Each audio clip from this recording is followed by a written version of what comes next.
fail the first time. All right, so looks like that's going. Actually, I'm gonna switch over to a different view format for the YouTube stream. Hopefully that catches up. There's a big delay, by the way, between the YouTube stream and the TikTok stream, so that's a little distracting if I try to watch that. First court appearance, Luigi had way better body language with Mark. Did you notice that he is maybe more? So Mark Agnifilo is of course married to Karen Agnifilo and is secondary counsel on the Luigi case. So he is a consulting counsel. But again, Mark Agnifilo is lead counsel for P. Diddy's case and is going to have his hands full with the P. Diddy case. So he's lending additional support. I don't know. You know, like going back in my memory, since you're asking the question, did I see any kind of body language change when Mark was in the courtroom? No, I don't know that I did. Now that you've mentioned it, maybe I'll go back and take a look at that. But again, I really feel like this is rumor and speculation of any kind of switch between Mark and Karen in the case. A lawyer quit the P. Diddy case. I don't believe it was Mark Agnifilo. It was a lesser lawyer. It was one of the many different lawyers that he has. One of the lawyers quit the P. Diddy case and didn't really cite the reason why, although I can give you a good guess why. But I don't believe it was Mark Agnifilo. So again, it's a little bit rumorish, but I don't think Mark Agnifilo is the one who stepped down from P. Diddy's case. It was a tertiary lawyer on the case. Someone wants to know what we're discussing tonight. Do we have a definitive thing we're doing? Or in 1 minute, I'll kind of explain that, I guess. Yeah. Okay. So yeah, I mean, I could do it right now, but we're literally 1 minute away from the 6 o'clock Pacific, which is when I start. Okay, I'll shut up and be patient. No, you don't have to shut up. Wow, my husband tells me to shut up on the lives, making me look bad. So about 1 minute, we'll get the official start, and then I'll do that monologue and kind of explain a little bit, even though I've already been kind of reading some questions and answers here.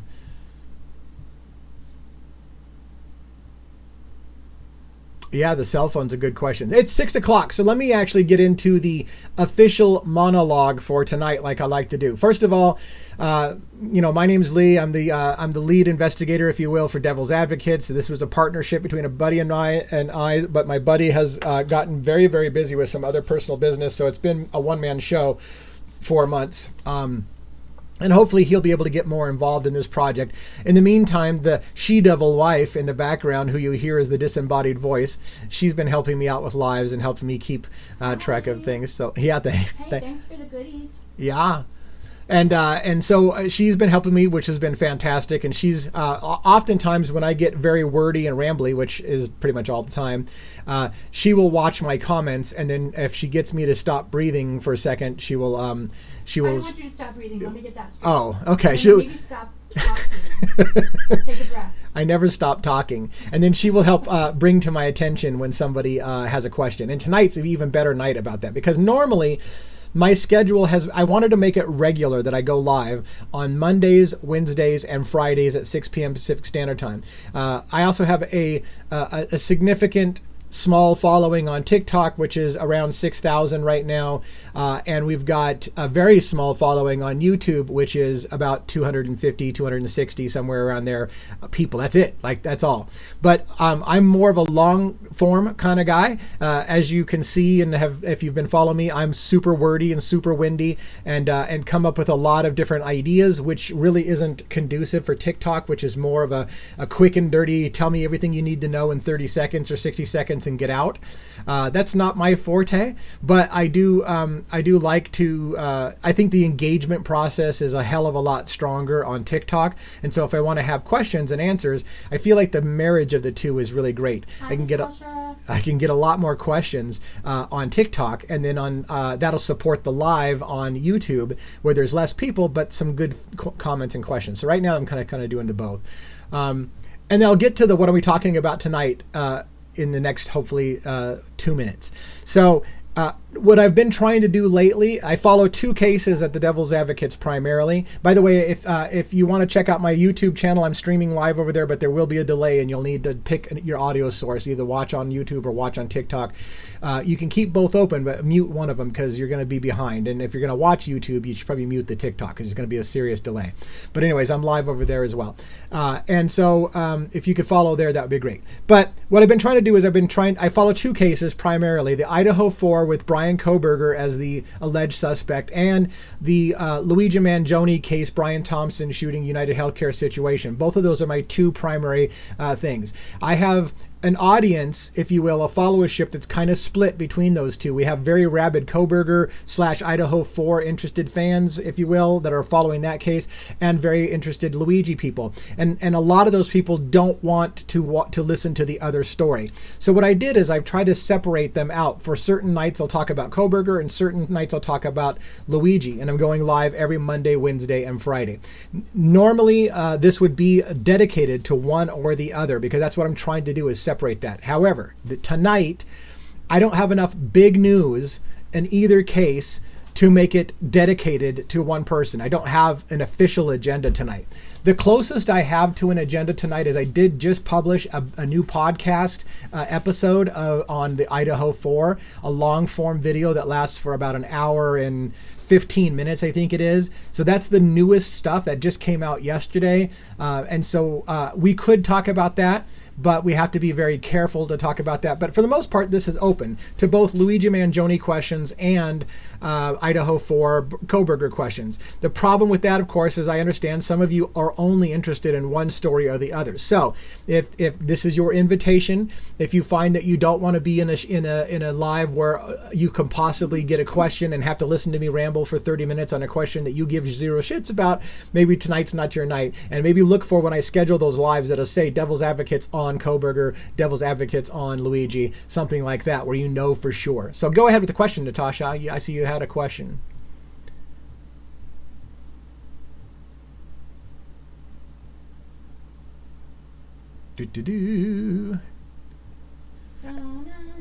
And maybe we'll have a live guest on too. I don't know. When Luigi Manjoni was counseling at Stanford, who did he start the game club with? So the game club that Luigi Manjoni formed was at Pennsylvania. In fact, I believe that club was called...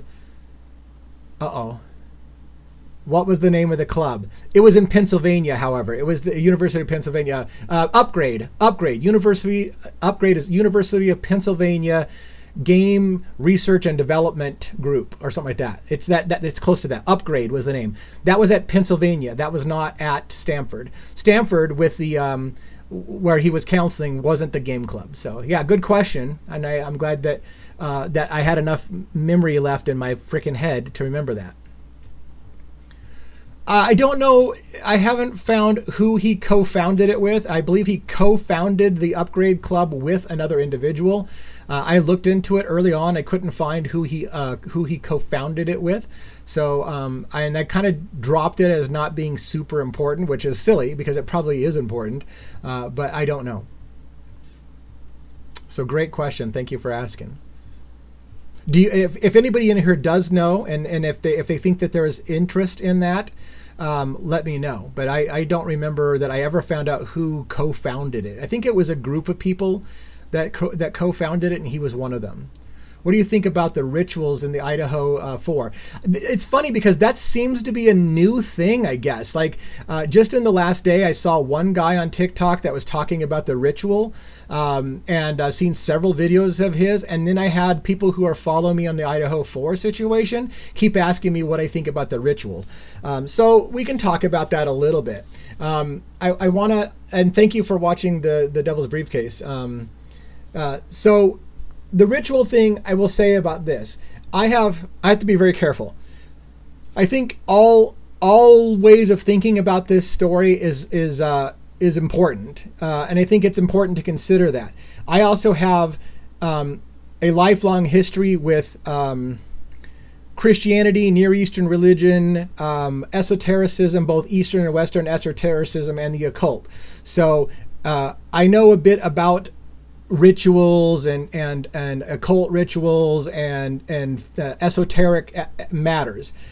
The difficulty that I have is I don't feel like if I weigh in on those things on this channel, it's going to resonate with the audience that follows this channel. This channel being primarily a true crime channel who's more focused on a little bit different aspect. Because when you start getting into the ritual thing, then you start getting into spiritual stuff, you start getting into religious beliefs and all those stuff like that. And that doesn't mean that it's not something worth considering. So I guess what I'm, in the roundabout way that I'm saying this is, my feeling is I've heard some of the ritual stuff. I think Buddy the dog that some people have theorized was part of the ritual. I'm more inclined at this moment to think Buddy the dog was more of a test run for somebody that was going to kill people. That it's common for serial killers, for example, to start torturing animals and doing horrible things to animals. This is a common MO of many serial killers, that they start out abusing animals. And so there's a belief in my part that Buddy was probably either just kind of like a early test of your nerve kind of thing, or something to that effect. Whether or not it was a ritualized something, trying to see if somebody who would be involved in it that night had the nerve to go through it. Buddy the dog, you don't know about Buddy the dog. So let me tell you about Buddy the dog in the Idaho 4 case. Buddy was a mini border collie or Australian Shepherd that was mutilated and skinned by a human being about, I think, a week or two before the Idaho 4 murders, within 3 blocks of the murders. He had and I hate to say this because it's graphic and I don't want to sensationalize, but he had a little bit of fur on his nose and a little bit of fur on his back legs, and the rest of him had been skinned. He had been flayed open, and then the dog collar it has a whole mystery behind it. Now, I did a full-length video about Buddy in part of that video. It's on my YouTube channel. If you're looking on YouTube, I'm clicking on my feed. There's one called The Devil's Briefcase Episode 3, the horror film theory. It talks in part about a group of individuals who are into horror films, in which it appears that there is a machete that has Buddy's collar. There's lots of pictures of Buddy on the internet with a blue collar, and it appears that Buddy's collar is tied around a machete and an individual associated with the Idaho 4 murders by the name of Brent Kopaka in a shrine. So if you are not familiar with Buddy's story, or the possibility that Buddy's collar is tied to a giant machete in Brent Kopaka's room, then you should check out my video that I just made on that, called The Devil's Briefcase, Episode 3, the horror film theory. So that's a little bit about the Buddy situation. Wave when you're done talking about it so I can unmute, please.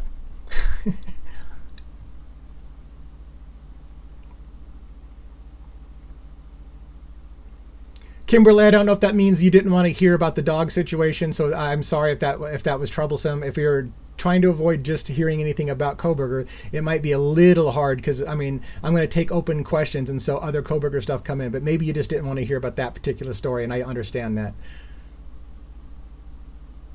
So somebody had a question earlier about KFR. I'm not sure who that is. KFR? Yeah, somebody hired KFR. Let me find it again. It was Hababa. Oh, I think we're talking about the Luigi case, Karen Friedman and Karen Ignifilo and things like that. Yeah, I understand the animal stuff. It's difficult. I'm an animal lover myself. My wife can sympathize. He likes animals more than people. Right. So it's hard for him to even talk about it, but it's part of the case. So yeah. It's rough. Student newspaper names LM as an Upgrade founder. Yes, I believe Luigi Manjoni was one of the founders of Upgrade. Yes, I don't know who the other person who founded it with him. KFA, yeah, Karen Ignifilo, Karen Friedman Ignifilo. That's here it is. It said, I have a question. Wondering about, can we find out who hired KFR? But maybe they meant KFA. They meant KFA. I don't know that we know who hired Karen Ignifilo. I suspected the family, and the family just doesn't want that kind of coming out in the open. But yeah, who hired her is an interesting question, right? Where's the money coming for supporting? Who's supporting that financial thing? It's a great question. And what does the spiral notebook officially say? It wasn't a manifesto, as they said, but there was a notebook, right? What was in that? The notebook, according to what his attorneys are saying, was a notebook that contained personal notes and feelings about things, but it wasn't a manifesto. The police themselves in Altoona, Pennsylvania, labeled it as a manifesto in their inventory, but that was what they called it. They called it a manifesto. It was just a spiral notebook of thoughts and notes, random things. I feel bad for our audience because we are literally bouncing back and forth between Brian Kohberger and Luigi Manjoni. If you don't know both of them, it's going to be really confusing. Yeah, and if you don't know both of them, you're going to get super confused. So I don't know how to fix this, though. Yeah, no, this is just open questions and answers, so I will try to do that as much as I can. But hello, Mr. Miyagi. Go see Daddy. We can be on camera. So any other kind of questions you have, comments, things that you've been following? I know I kind of soft pedaled the whole new. It seems like it's a new theory on the ritual thing, and like I said, it's not that I'm not willing to talk about those things, but I'm hesitant to talk about them. So I may have to talk about them I don't know how to do that. I may have to do a special long form video on YouTube about some of the occult angles as something to look at. And maybe if we're going to talk about things like that during a live, we should say at the beginning that there might be some graphic things. Yeah. And in fact, my latest video that I made on Kohberger, I can't talk about most of that here. Here's, by the way, something that I think has happened. I'm starting to figure out a little bit about TikTok, and so I'll tell you what my theory is. So there was individuals on TikTok, and this happened with the Luigi case and the Kohberger case, and so I think there's a somewhat consistency on this. I think TikTok's okay with us talking about Luigi Manjoni and if he did or didn't do it. I think TikTok's okay with us talking about Brian Kohberger and if he did or didn't do it. Where I think TikTok starts to come down on the heavy hammer is they don't want us to start talking about alternative suspects, especially if you name names. It seems like people get their accounts banned or violations of privacy or whatever. At any point you start saying there's somebody else who might have done it. Because I guess TikTok's attitude, and this is purely speculation, is officially this is the person who's been accused and not anyone else. So if you bring up anybody else, you're being disrespectful to other people because they're not the ones on trial. I don't know that, but it seems to be the case that anytime someone mentions a name as a possible other person, you're in big trouble with TikTok. So because of that, I have a whole bunch of names that I name in the Kohberger case, for example, that I think warrant further discussion and re-examination, but I'm afraid to say their names here. Yet I won't have a problem saying Brian Kohberger all day long. I don't have a problem saying Dylan and Bethany because they were there in the scene. But if you start getting into other names, like a Jack, for example, or a Brent, for example, you start saying those names, and I think you could easily get a community violation because they're going to say that you're branching out into speculation and things that aren't true, and people that have been already have alibis, and they don't want to hear it, and so it would be defamation of character, and they're just too nervous. Now, YouTube, by the way, YouTube has stated they don't shut down people on defamation of character issues because it's not their job to decide whether or not what you're saying is true or not. So they're not going to police that. So we can get away with a lot more on YouTube, which is why that long form content on YouTube, I name names and I talk about theories that I don't know I can get away with on TikTok. Someone asked if Kohberger will be televised. I don't believe Kohberger is going to be televised. Now, there is an interesting thing about the Kohberger case that I didn't consider. From what I understand, it's a very small courtroom in Boise, and there's everybody and their dog wants to be part of the trial in Boise and go there. Even I am considering going to the trial in Boise. And they've already said that certain family members and victims of family members are going to be allowed into the courtroom, and it's a small courtroom as it is. What I did find out that I found was interesting is that the courtroom apparently has an overflow room with CCTV cameras that are going to allow people who can't fit in the courtroom to be at the courthouse and basically basically a big conference room and watch the court proceedings from a second room. Film it. Right. But I don't believe it's good. I don't know that it's going to be nationally televised. So what I'm saying is they already are talking about, from what I understand, the idea of broadcasting it at least to people who they couldn't fit into the courtroom. But whether or not he just climbed behind my cameras. That's going to be fantastic.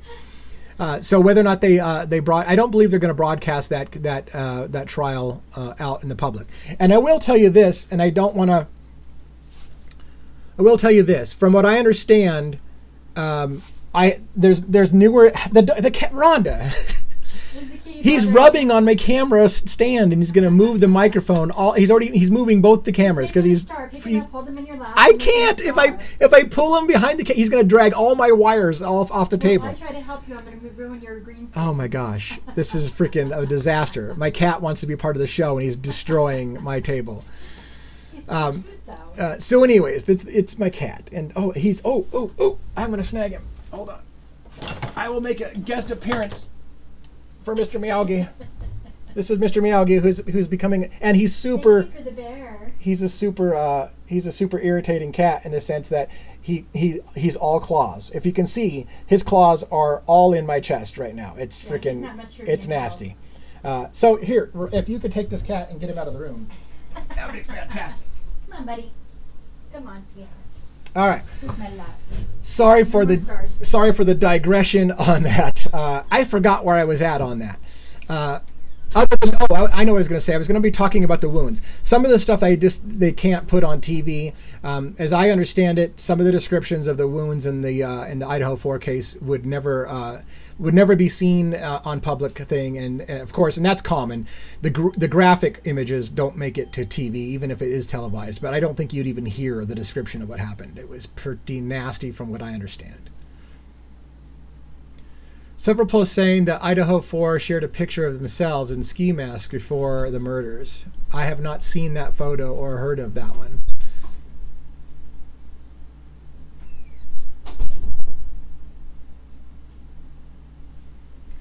That's a good question. I mean, if you ever, if anybody who has that kind of stuff, please send it to me. I'm looking at all angles of the case.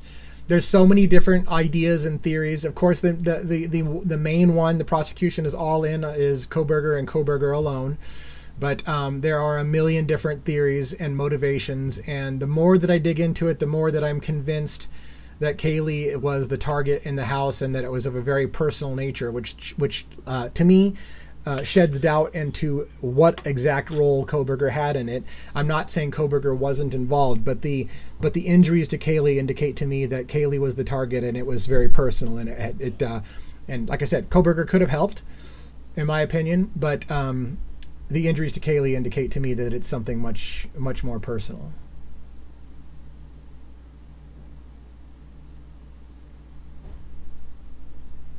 TikTok, like one of the supporters is a minor.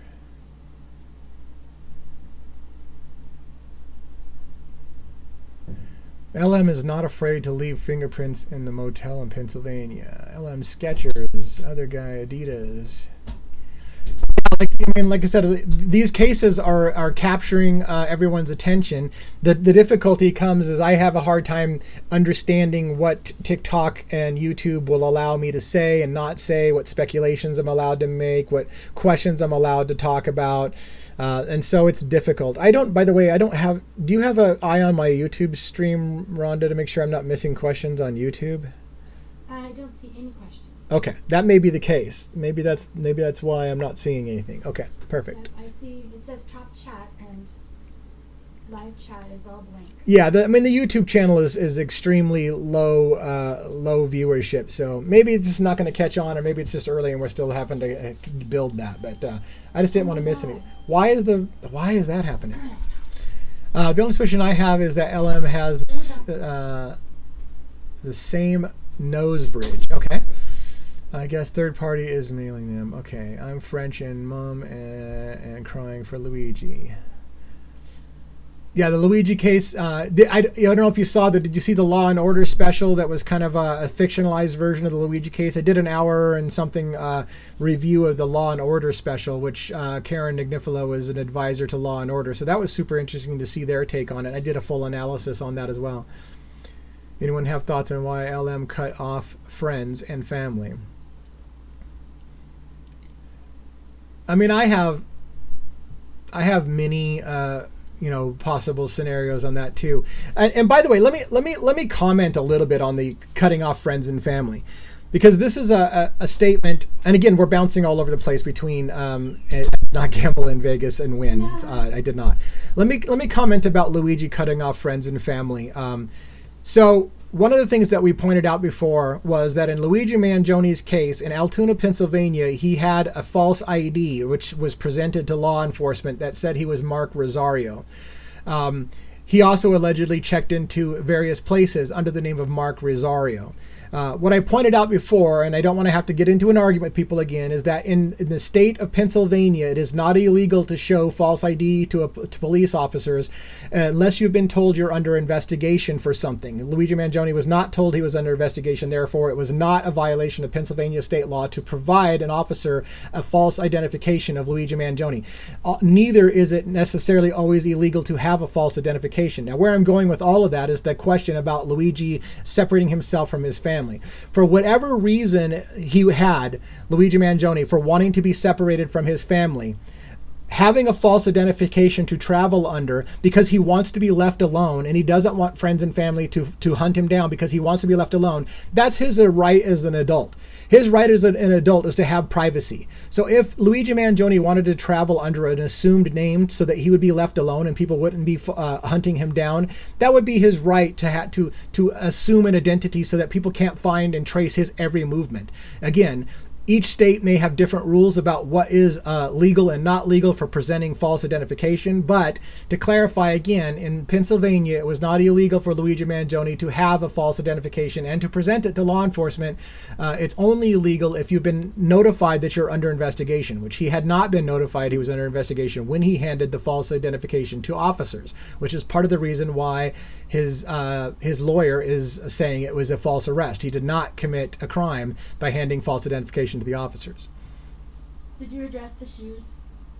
I did not address the shoes directly. I don't know that I have a lot of comments on the shoes yet, but I might come back to that. Somebody said Luigi's wearing Skechers and the other guy Adidas. Right.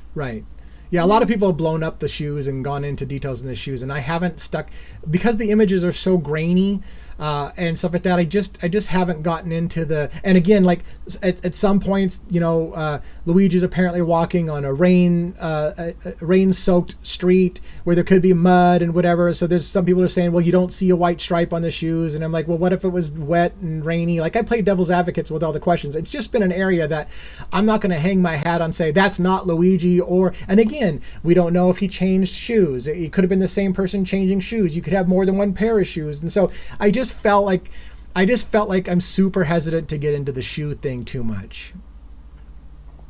And did they test Luigi for gunpowder residue? I don't believe that they did test him for gunpowder residue. And it was 5 days after the crime. I don't know. I honestly don't know how long gunpowder residue would have stayed on the hands. So somebody says it's like 9. I think they said 9 months. For gunpowder? Yeah, if gunpowder is embedded into the skin, I imagine it would stay there for quite a long time, even if you used hand sanitizer. But again, I don't know that was.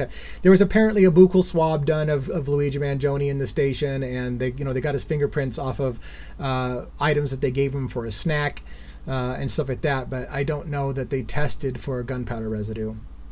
That's sneaky as hell. Here's a snack. I'm gonna get your DNA from the wrapper. Yeah, we've had an officer or two. We've had an officer to comment that that's not one, it's not illegal, and two, it's a common law enforcement tactic, and so it's some water. Right here. Have a snack. Put your fingers all over this. Thank you very much. I'll throw that away in the trash for you. Here, run this to the lab real quick and get this shit in. That's shitty. They always say never eat and drink from the police. Right. Because I mean. And again, you have to say you either trust law enforcement or you don't. If you don't trust law enforcement, if you do not trust law enforcement, the worst thing that can happen is for you to get arrested, right? Because then they're going to take your DNA, they're going to take your fingerprints, and now if you believe that this kind of thing can happen, now your fingerprints and DNA can show up at any scene they want to if the police want to plant it, because they now have your DNA. So of course, if you believe that cops are always on the up and up, they would never do such a thing. That's bullshit. Cops don't plant evidence, but it's bothersome when police take you in and then they gather all your DNA. They take cheek swabs, they take DNA swabs. They've got all kinds of DNA samples and fingerprints now. They're not there to eliminate you as a suspect. And they're not there to eliminate you. In fact, they're there to incriminate you. So, yeah, it's a bad situation when they start gathering your DNA. And now your DNA can show up anywhere they want it to show up because they've got it. Thank you. But that's a skeptic's way of looking at the world, right? I think it's a realist way of looking at the world. He was there all day. How can you get to not accept food and water? Well, right. I mean, again, you could play devil's advocates. The police aren't doing anything wrong. The guy's hungry. He's thirsty. They're going to give him something to eat and drink. Like, they're not assholes for doing that, right? So, I mean, you can play devil's advocates with the whole thing. But it is convenient that when you want somebody for murder, that you're literally getting their DNA all over your items inside the police station, which then can be transferred if you wanted. But again, that's if you really think that police can do that. By the way, there's been over 100 documented false convictions of people in the U.S. from planted evidence by police officers. I almost did a little trivia series. And so I just recently was doing this. In fact, an NYPD officer has been convicted multiple times of planting evidence on people, including a famous case that was overturned in which they couldn't get a guy convicted of murder. So the officer from the NYPD let a suspect do crack in the police station in exchange for giving false testimony and saying he saw the killer at the scene when he hadn't. They convicted that person and then later realized that the cop had coerced, allowed a person to do drugs in the police station in exchange for a false testimony because they wanted so bad to get this guy. So they planted evidence in the case and coerced somebody into saying that he was there when he wasn't there and allowed him to do drugs. That was overturned. Whether or not that guy really did the crime or not, we don't know. But that is a famous case of NYPD planting evidence on people and bringing people forward to give false confessions to get a guy that they have a beef to get. If somebody needs their fix bad enough, they would probably do anything, right? Right. Terrible. I think, Sarah, I almost have the officer's name on the top of my head. Let's see. You have Tish mentioning they had a lot of suspects before Elam, but they were not handsome enough. Right. So, by the way, the only video that I currently have out of my whatever number of videos I have on TikTok, the only video I have that is currently under community guidelines violation and they will not play it, is a video where I was talking about that giant article of Jessica Tish, where literally she's having police look through Facebook pages and come to her with pictures, and she's saying, no, that guy's not hot enough, that guy's not hot enough, because they're looking for some good-looking guy. And that was in that article. TikTok has shut me down for talking about that article. I'm usually pretty fair about whether or not I said something sketchy or not. Maybe I can think of one thing I said in that video that they had problems with, but for the most part, all I was doing was repeating. I think it was a Washington Post article on Jessica Tish, they won't let me air that article or to my feelings about that article. Do we know why she's ringing the hell out of the bell? She's stressing out about her appointment for tomorrow. Oh my gosh. Okay. For those who don't know, on the behind the scenes thing, we're caretakers for my aunt, and so she's got this bell that can ring us when she needs help, and she's going nuts with the bell tonight. Yeah, TikTok's guidelines, all of these platforms' guidelines are not very transparent, so it's very frustrating because we're trying to figure out as content providers what we can and can't get away with, and they're not consistent because I honestly think they've got multiple moderators, and so depending on who you get that day, if somebody reports me, if someone decides they don't like what I have to say and they don't like my take and they report me, then it goes to a random moderator at TikTok, on the given day, if I get a moderator who's good. They'll say that if I get a moderator who's good, they'll say, "Oh yeah, this is okay. We're going to unflag him." If we get a moderator that's bad, they'll be like, "Screw that guy. He can't say that." And it's not consistent. I don't think TikTok is transparent, nor are they consistent with the way they handle it. So I've been fairly lucky with TikTok. I have no official strikes with TikTok. I only have one video that has community guidelines violation. However, I have 4 active, they say, community guidelines violations from things that I did in January when I was talking about a case, and I happened to talk about, I can't even tell you what I was talking about. But anyways, I talked about a subject that got 2 of my lives banned for talking about it, even though there's subjects that are FDA approved to talk about, and I was just simply mentioning the FDA research on it. I got flagged, and it still is around on me as 2, not strikes, but 2 warnings I've had on community guidelines for talking about things that is in our American healthcare system, but I wasn't allowed to talk about it. So I will never do that again, because I don't want to get kicked off of TikTok because they can't distinguish talking about clinical trials or not. So anyways. Thoughts about KFA agreeing to delaying the case. I'm struggling with it a little bit. I'm struggling with it because, again, and I've mentioned this many, many times, it behooves the defense to force the prosecution into a speedy trial, right? So, and I think you understand that. So you would think she'd be like, no, you need to, my client has the right to a speedy trial. You need to charge him or not. And if they make mistakes because they're not ready, then that's too bad on them. This is exactly what I say happened in the O.J. Simpson trial. O.J. Simpson's lawyers didn't give any room for extending that period of time. You need to come up with your case, and you need to come up with it now. So I'm troubled by why Karen is allowing repeatedly over and over again the delay in the indictment on the federal charges. The only thought I can have is that Karen is working out a deal perhaps in which they can take the death penalty off the table in exchange for allowing them a little bit more time to get a case put together, but in exchange for taking the death penalty off the table. I don't know that. There's always the really, really bad conspiracy theory thing, which is that Karen, being a former prosecutor, really isn't all that invested in keeping her guy out of this and is letting the prosecution have time because she doesn't care. But I don't think that's legit. I don't think that's the case. And in fact, all indications are, and again, keep in mind, if Luigi Manjoni wants a speedy trial, he can demand that. His lawyer can't just keep extending it because she wants to. This is an agreement that Luigi has to come up with as well. So whatever the case may be, Luigi and his attorney has talked about it, and they have agreed together that she would have advised Luigi, I recommend we give them more time. So this is a conversation happening behind the scenes, my speculation. Again, your attorney cannot make claims for you that you don't want to be made. So she can't say my client wants to waive his right to a speedy trial if Luigi does not want to waive his right to a speedy trial. So this, you follow the logic. She can't do that without his permission. So I believe that they've had a conversation, right? They've had a conversation, and she said, I recommend we give them a little bit more time, and here's why. We don't get to know what that conversation is about, but Luigi, I think, would then have to agree, okay, sounds good, I'm trusting you, you're my lawyer, I'm trusting you, we'll give him some more time. So whatever the case may be, this is a mutual discussion between his attorney and himself on allowing the federal government a little bit more time to make their case. Rikers has its own issues of overcrowding and deaths. Yeah, so there is the discussion. TikTok Addict brings up a good point.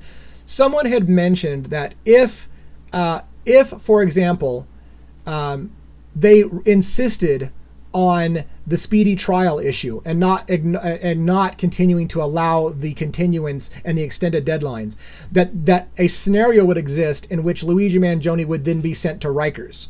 And if Luigi is sent to Rikers and it's a horrible prison situation and everybody knows it's worse than other places, right? Then it could be logic that Karen is allowing them more time to make their case, because the alternative is, if she insists on a speedy trial, he's going to get sent to Rikers, and he doesn't want to go to Rikers, and she doesn't want him to go to Rikers, and so therefore it could be simply a matter of look, go ahead and take a little bit extra time rather than sending our client to Rikers Island. So I'm sorry, I missed. Where's Rikers? It's a detention center that's notorious in New York for being like a bad place.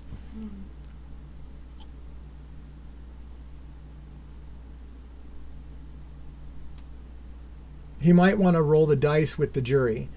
Yeah, I would imagine Luigi Absolutely. So I mean, Luigi Manjoni's only chance in this case, in any of the cases, his only chance, well, Pennsylvania maybe differently, but in the federal case and the state case in New York, Luigi's only chance is a jury trial. So they're not going to do this as a judge trial. They're going to do it as a jury trial. And he's going to count on a jury to render a verdict in his favor regardless of what the evidence is against him. And maybe the reason Agnifico is allowing it to be delayed is because the more time goes by, the more people are falling in love. No, I don't think a judge can deny the right to a speedy trial. That is a right provided to you by our Constitution, and so the right to the speedy trial is on the accused. So a judge can agree when both sides say we're waiving our right to a speedy trial. The judge can say, okay, that's fine. If you agree, as his defense, if you agree that he wants to waive his right to a speedy trial, then we can grant that. Great questions. We're all over the place. We've bounced back and forth seamlessly between Kohberger and Luigi. They're both fascinating cases. If he testifies, I'm going to need the day off of work. I will be useless that day. Yeah. Have we learned if it's going to be televised? No. New York State doesn't typically televise those things, so I don't know that it will be televised. However, it appears Karen's already asking for it to be televised. She was asking for the last hearing to be televised, and they denied it. So the precedence has already been set that she wants it televised, and they've already denied her so far. What do you mean? Who hired Karen Agnifico? So yeah, so the concern I think they're asking is, we want to know where the money is coming from supporting Luigi Manjoni. Who's paying for it? Because doesn't Luigi have money? Well, Luigi's family has money. His family has a ton of money. That's the question. He has a lot of money too. He was on a big expensive vacation. Right. Before this. Right. I think he had a trust fund or something like that had a bunch of money for him. But Kohberger's picture that he took, here we bounce back into Luigi Kohberger. Kohberger's picture he took hours after the crime is haunting me. Yeah? Natasha, did you see that he's got a Band-Aid on his ring finger and a bruise behind his thumb? It's kind of interesting.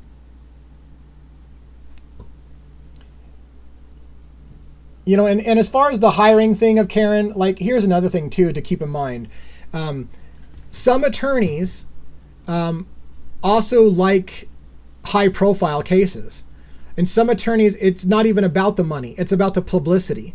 So Karen and Mark are representing extremely high-profile people. Mark Agnifilo representing P. Diddy, Karen now representing Luigi.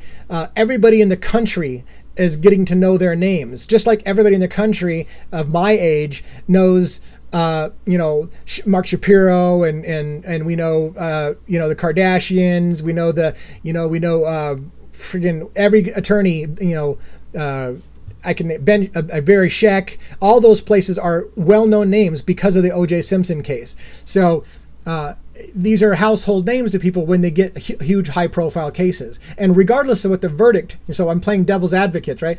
Regardless of how the verdict turns out for Luigi Manjoni, for example, Karen's name is going to be all over the place, and she's going to get a huge amount of recognition regardless of how it turns out. Whether her client wins or loses, everyone in the country knows who she is now.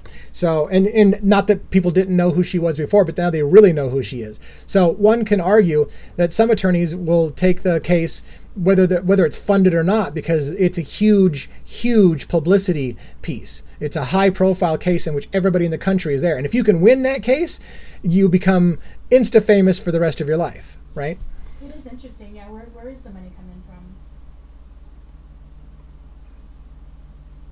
I'm missing a lot of questions, so I think I'm having a hard time. And if I try to scroll through on my phone, I think I'm going to wiggle the camera so much it'll be untenable. So maybe you'll have to grab some for me. I don't see anything too pressing. Okay. People were talking back and forth about how creepy Brian Kohberger's after shower picture was taken.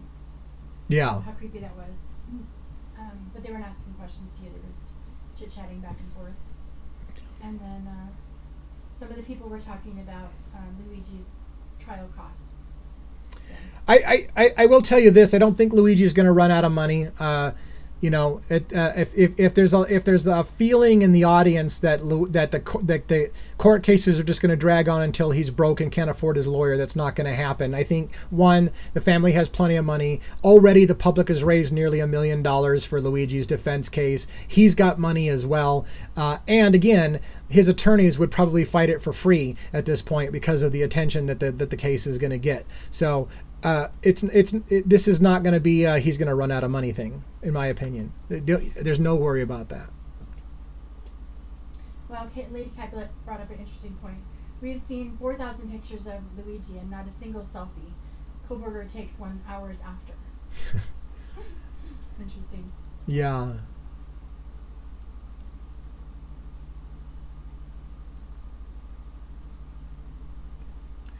Yeah, the photo of Koberger looks super bad for him, I will say. And I did a take on that this morning. If you didn't see it on TikTok, I did a take on the earbuds that Koberger had on in the image. Kind of a unique perspective I haven't heard anybody else talk about before, but it harkened back to a trial that I was following in 2012 with James Egan Holmes and the shooting in Aurora, Colorado of the Batman movie, where he wore headphones during the commission of that crime. Thanks for thank you for mentioning it. You saw that video. Yeah, the cell phone information is interesting, right? I don't think we've heard much about the cell phone that was allegedly dropped and left.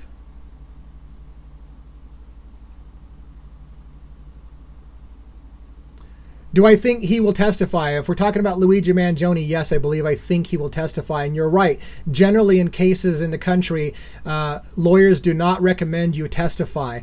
Even in the O.J. Simpson case, for example, his attorneys told him, no, you're not going to get on the stand. And O.J. wanted badly to get on the stand. Why did O.J. want to get on the stand? Same reason Luigi is going to want to get on the stand. Because he believes that people resonate with him. They want to hear from him. So Luigi wants to get his 2 cents to say things. And the great thing about closing arguments and statements like that is they get to finally say everything they want to say.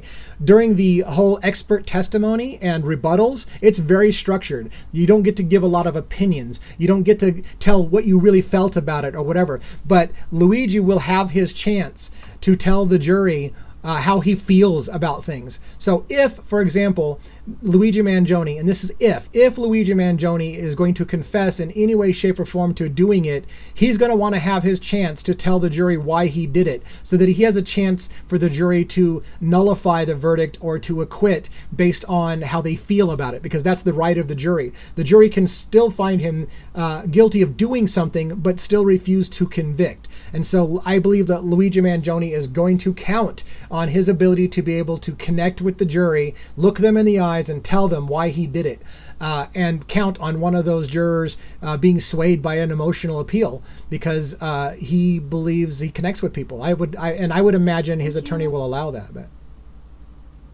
what'd you say? I said thank you to Moni. Oh, okay, yeah.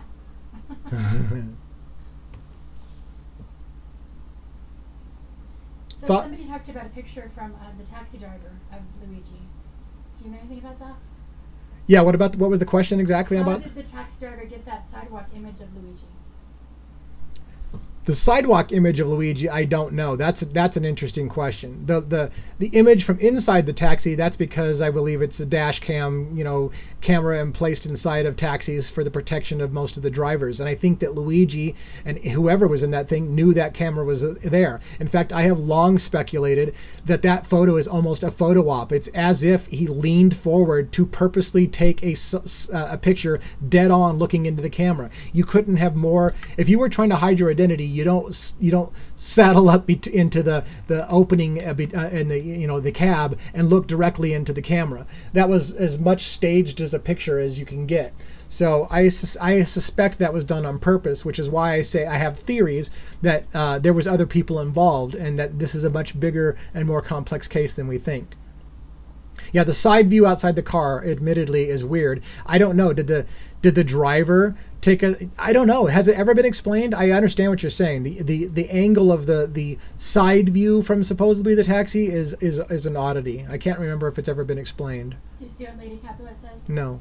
Because the driver was parked directly across from the alley connecting 54 to 55, the shooter ran up after.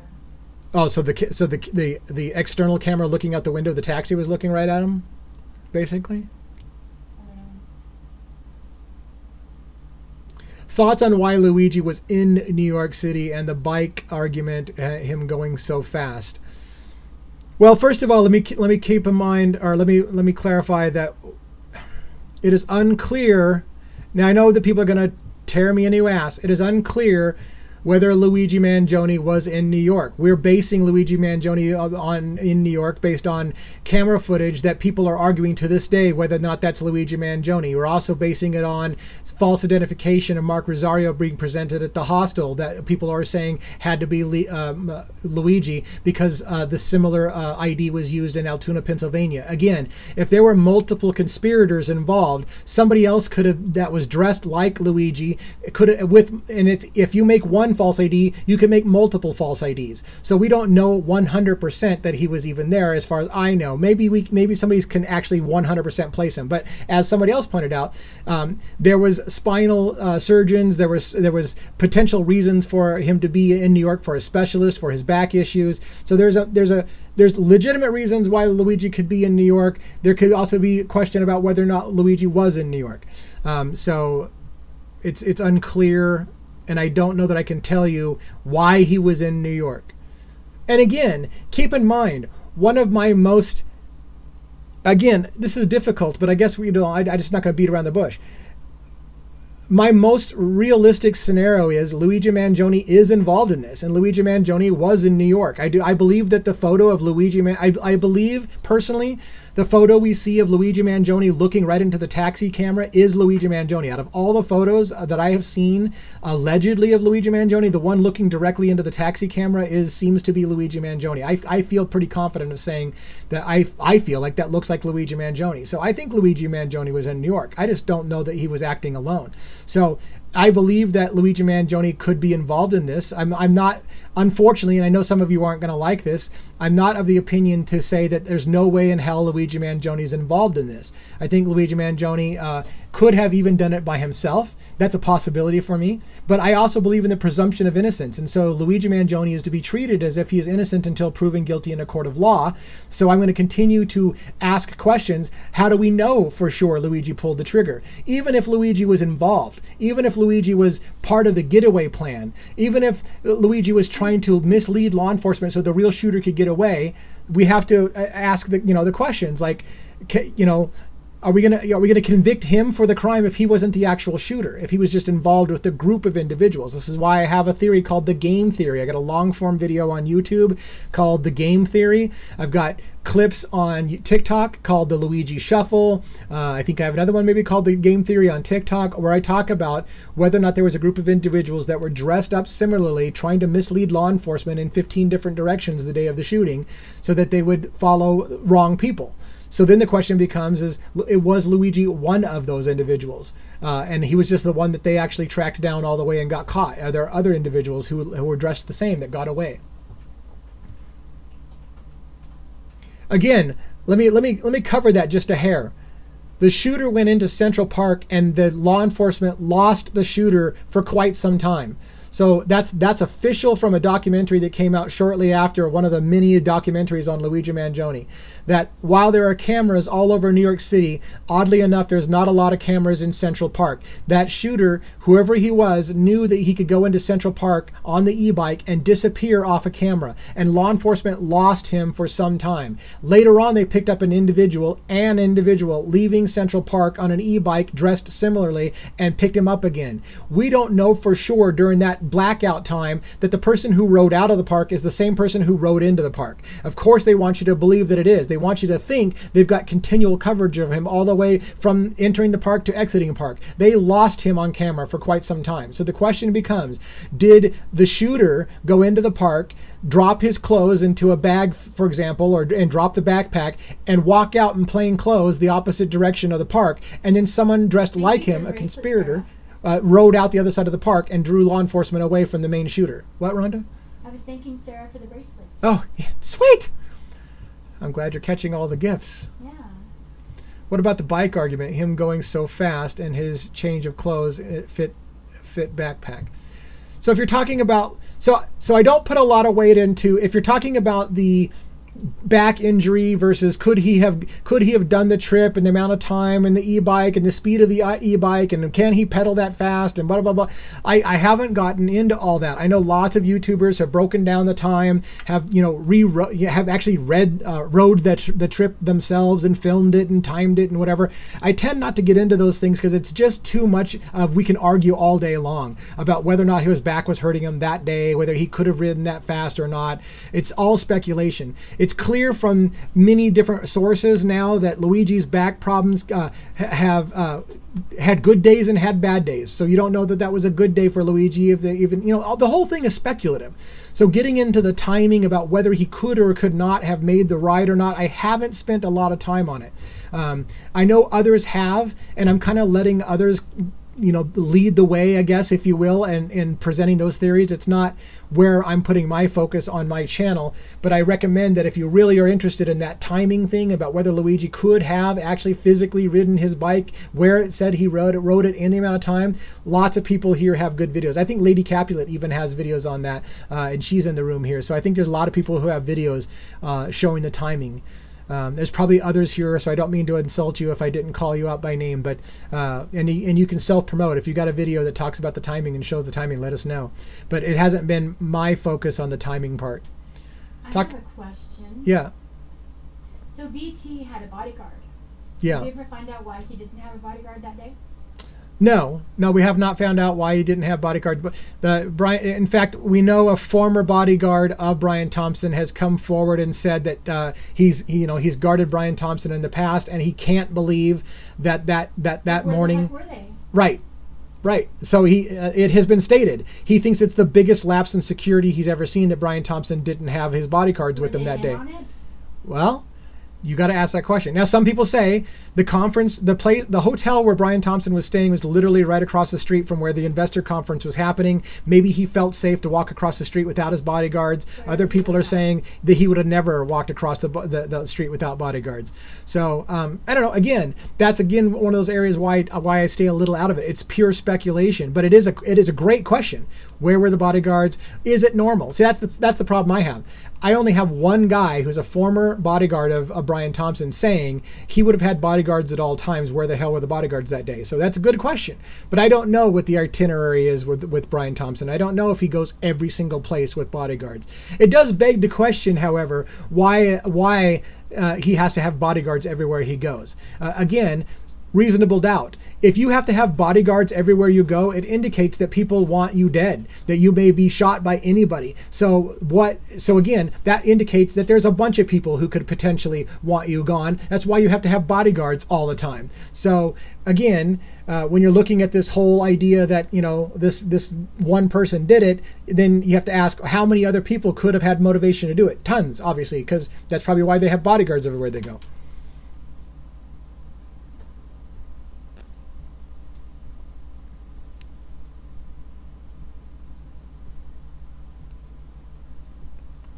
And there was allegations that Brian Thompson had death threats to him recently, according to his wife. So again, you should have had bodyguards that day, you would imagine. So all great questions. It's great for Luigi and proves BT wasn't scared or felt stalked. Right, I don't think Brian Thompson knew that was coming, for sure. So I don't think there was any allegation that he thought he was being stalked. So Delby, you can ask us questions about anything. Yeah, it doesn't mean I can answer them, but it means we can ask anything. Well, they were wondering if we were focusing, which case we were focusing on. I'm like, oh, it's a free for all. Yeah, tonight's an open thing. I mean, it's probably not the best format for people who are only interested in one, but I have literally been bouncing back and forth between Idaho 4 questions and Luigi Manjoni questions back and forth. So if you don't like that style, tonight's not a good night for you, because we're literally bouncing back from both cases. Yeah, unfortunately, some people might be confused if they're only focused on one case. But it's interesting, I guess. I find both cases interesting, and I think they inform both stories. Yeah. Because you learn about the legal system. How did all the stuff and clothes fit LM's backpack? So I mean, Again, those are difficult questions. The backpack that was left in Central Park had Monopoly money in it, may have had clothes in it, may have had a Kind wrapper or a water bottle in it. There was also a TJ Maxx bag found in Central Park with clothes in it that they originally believed was part of the crime. And then, of course, you see Luigi Manjoni with a backpack later on. So then the question is, how many backpacks are there? Was he wearing a backpack under the backpack? Was the backpack inside of the backpack and he simply swapped out backpacks? All those things are very good questions and really hard to get into, other than there's a big mystery with the backpacks. So someone was asking about Brian Thompson and where he was going. He was going to a conference, wasn't he? Yes, Brian Thompson was going to an investor conference that was basically stakeholders who were invested in United Healthcare and their products, and he was going to be one of those people speaking at that conference for investors. And this was public information. It was posted online. It wouldn't have been super hard for somebody to find out that that investor conference was going on. Literally, if you invested even $1 in United Healthcare stock, that you would have had all the address and everything to be part of the investor conference. The time and dates and stuff were on there. Now, here's the weird part about that. Of course, Brian Thompson went over to the investor conference, an hour and a half or something before the investor conference, so he was quite early for it. How did the shooter, who allegedly arrived very shortly before Brian Thompson headed across to the investor conference, how did he know he was going to come at that exact time? There's many indications that the shooter knew exactly when Brian Thompson was going to be crossing the street. In fact, if you recall, in the Brian Thompson case, the shooter is seen on a cell phone shortly before Brian Thompson comes out. Did somebody call the shooter and let him know Brian was on the way? So we have to ask, again, was there multiple people involved? The shooter is seen on a phone just before Brian Thompson comes out. So it indicates to me a strong possibility that the shooter was working with somebody and they knew when Brian Thompson was coming across the street. So somebody's saying that he was meeting someone early for breakfast prior to the conference, and that no shareholders were involved in the conference, just the heads. Yeah, the shareholders, I think, could have been on a Zoom call for that meeting, and just the heads were at the... I don't disagree with that. What I'm saying is, I believe someone indicated that the address was made public and the date and time was made public, so it wouldn't have been hard to find out that the investor conference was going on that morning. So someone else asked from YouTube, how does anyone go into McDonald's and do what Luigi Manjoni did? It's so amazing. I'm not sure exactly what they're referring to. How does anyone go into where? Into McDonald's and do what Luigi did. It's so amazing. I'm not sure what they mean. Do you have an idea? Well, McDonald's is where he was arrested in Altoona, Pennsylvania. To the question as to do what he did, it's amazing. That part I would need clarification on, yeah. But I mean, I think they're clearly talking about the arrest in Altoona, Pennsylvania at a McDonald's. Okay, I'll ask for clarification. Okay, yeah, thanks. So it looks like you got some kind of comments going on in the YouTube channel. Yeah, perfect. Just one person.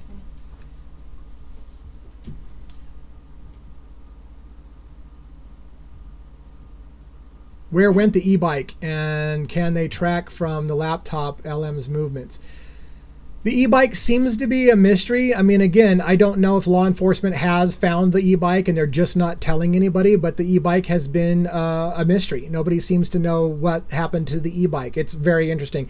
I have theories that the e-bike was dumped in the back of a garbage truck. And again, that would indicate perhaps that there are more people involved, that somebody with the sanitation department could have let, again, in a place where it was off camera. There was garbage trucks all over the city, could have been dumped in the back of a garbage truck. And maybe that's why you haven't seen it. Could have been stolen, could have been whatever. But we haven't heard a lot about the e-bike, which is extremely weird. And it also could mean just simply that law enforcement already has the e-bike and they're just not telling the public about it because they get to decide what we hear and what we don't hear. So we don't know that the bike is not known or that they don't have the bike, I think, because they could just be simply not telling the public about it. And how the bike was not stolen during the commission of the event is also a big question. Again, there's an indication that there's a picture of the shooter carrying what looks like the battery of an e-bike loose. So if the bike cannot operate without the battery and the shooter took the battery with him, maybe the shooter had the battery in the backpack during the shooting, so therefore the bike would be a lot less likely to be stolen because it doesn't go anywhere without the battery. If that's the case, then the shooter would have basically taken the battery back to the bike and inserted it into the bike to get away from. So that seems to be my guess, based on the photo of the shooter walking with the battery, what it looks like a battery to an e-bike. So someone brought up a point that I don't think I've heard of before. It says 12 hours later, 2 of Brian Thompson's homes were swatted that day. Yes, I heard that as well. What does that mean? Can't remember what the swatted mean. That's something new that just came out, that both houses, and I can't remember what the swatted term means, but there was something about both the houses. This was brand new stuff that I heard just for the first time yesterday. The Diamonds Are Forever is talking about this. What does that mean? What does swatted mean, Diamonds?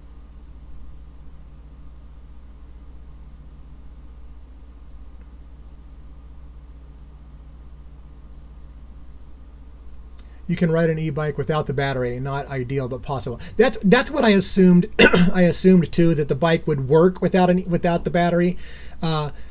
But that's why I said if it's the case that you can't operate the bike without the battery, then that would make sense how you would keep it. And maybe, like I said, maybe it's just a matter of because the bike didn't have the battery, it's less likely to get stolen because it's not as useful without the battery. So maybe it was just a calculated idea. Like, I'm going to take the battery so that most likely I'm going to be back to this bike in 15 minutes. And so without the battery, there's a high likelihood no one's going to steal a bike without the battery. So I don't know. So it sounds like swatted means that there was a called in for a bomb threat at those places. Yeah, I heard something about that, and somebody made a big deal about that somebody knew that Brian Thompson owned 2 houses in the area. And I just haven't dove into that, to be honest with you right now. I haven't dove into it yet. Doesn't mean I'm not going to dive into it, so good questions. But this was something new that I'd heard, and I just heard it. So now that you're bringing it up again, and I know it's on the consciousness of people, I might have to look into that further. And back to a person on YouTube. They were wondering if Luigi planned to engage law enforcement by going to McDonald's. Well, again, that's the speculation about whether or not you believe Luigi Manjoni did it or didn't do it, and whether he's playing a game with law enforcement or not. So, is that the game theory? Well, what I'm saying is that did Luigi intend to be picked up by law enforcement? Did he go there? So let me back up a little bit. The originally what they told us is that Luigi Manjoni was arrested in Altoona, Pennsylvania, and inside his backpack was a confession letter to the police and to the feds, basically, glorifying the feds, saying, hey, you guys do a great job. I don't want to waste your time. I did this and I did this alone. There was a confession letter supposedly there and a manifesto that they called it, which was his notebook, and this whole thing. So the idea was that Luigi Manjoni went to McDonald's that morning to be arrested, and he knew he was going to be arrested, and he was just waiting to become arrested. The fact that, again, an attorney cannot make a case for you or whatever if you don't want that to be the case. His lawyer has officially stated that Manjoni was falsely arrested, that he wasn't giving a confession, that any of those things were not true. So therefore, it sheds light into the question, or it leads to the question: was Luigi Manjoni trying to get picked up, or was he not getting picked up? There's a theory, for example, that Luigi Manjoni could be super smart. For example, one of the cops that came to arrest him was only, I think, on the force for 6 months. And so did he count on a quote-unquote newer cop, rookie cop, whatever, making a mistake and not reading the Miranda rights and making was it a calculated risk kind of thing? Or was Luigi simply not involved, and they're trying to plant evidence on him to make him the guy? So again, that's why I say the question: if you go on the theory that Luigi Manjoni wanted to be arrested, then maybe he set that scenario up. If he didn't want to be arrested and they're just planting something on an innocent guy that had nothing to do with it, then that's a whole different ball of wax. So I don't know how to answer it. Like, it really depends on whether you believe that Luigi did it and is trying to set up the officers, or something more complex. He did it, but he had a change of heart about confessing. What? We don't. Well, then there's the video of him going into the hotel, wanting to get a room, and then not being ready yet, and going over to McDonald's to wait. Right. So he probably was not intentionally trying to get picked up there. Right. And logic would tell you that that's probably the case from the very reasons that you said. If he was trying to check into a hotel and he was just killing some time until the hotel's room came open, then he probably wasn't expecting to get picked up and arrested in the McDonald's. Yeah, good point, Hababa.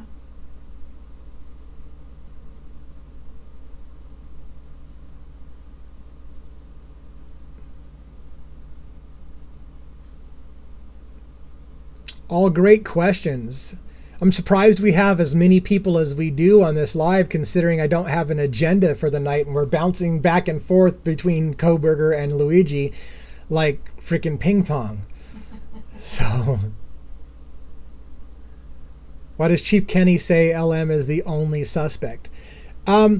There was wording that said that at this time we believe he acted alone. I really keyed in on that because I think that there could be more than one individual, and they said at this time we believe he acted alone. I think law enforcement suspects other people were involved. And again, if you watch the Law and Order episode that was a fictionalized version of the shooting, you will see that they depicted multiple people dressed exactly the same as Luigi, leading law enforcement on wild goose chases, which in the fictionalized version was portrayed as a populace uprising, where immediately in the midst of the shooting happening, the population is already picked up on what the shooter is looking like and is trying to dress like him to throw off law enforcement because they're rooting for him. I don't think that's the most logical scenario. I think the most logical scenario is that other people were in on it and knew and were misleading law enforcement. But again, not all that's pure speculation.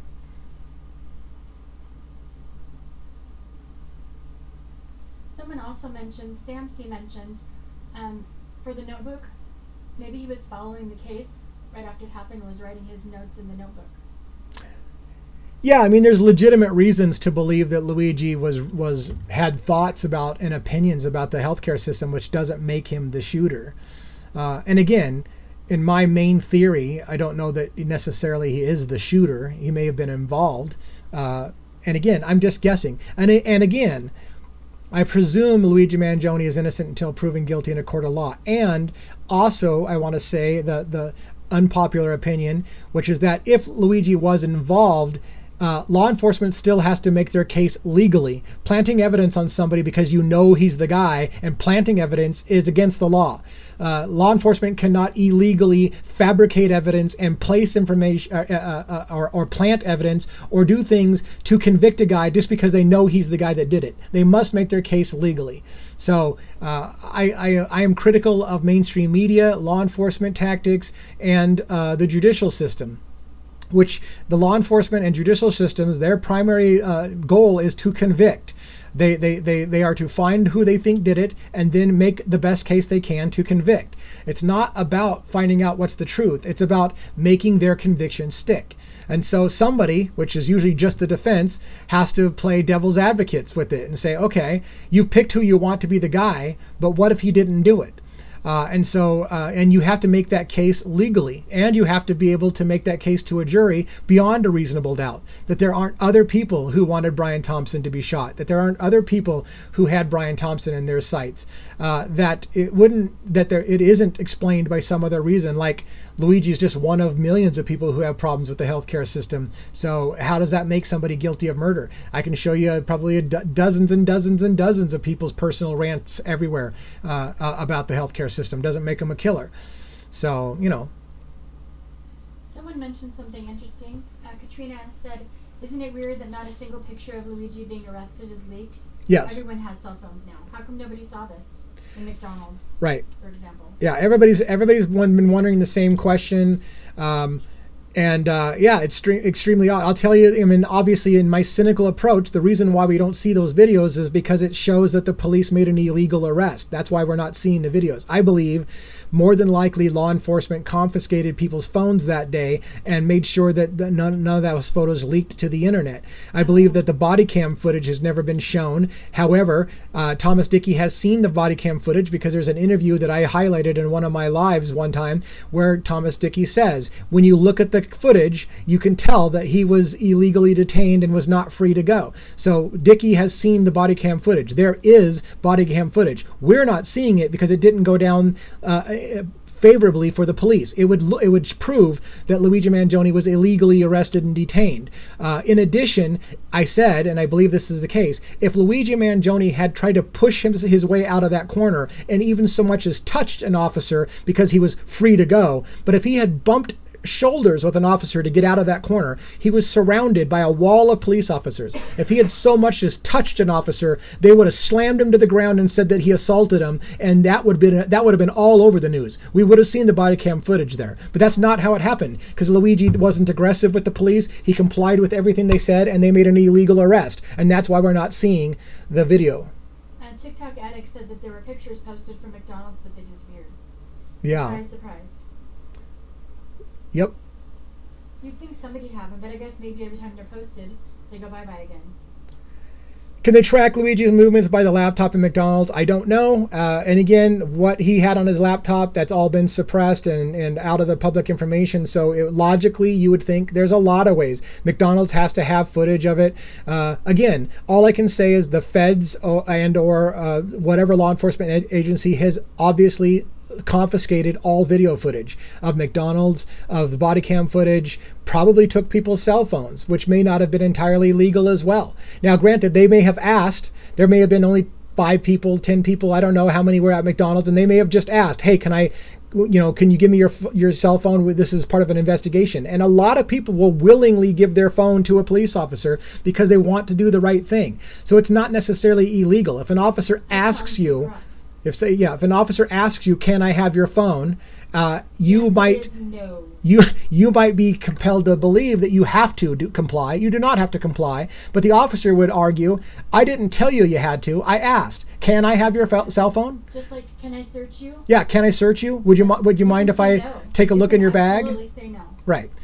And those things are worded in a way to make you believe that you don't have a choice. Can I look into your bag, please? Well, no, you can't. But the way they word it is they make you think you don't have a choice. You do. That's why they're asking. Can I look in your bag, please? Do you mind if I take a look in your bag? No. And the answer is no. No, you cannot. No.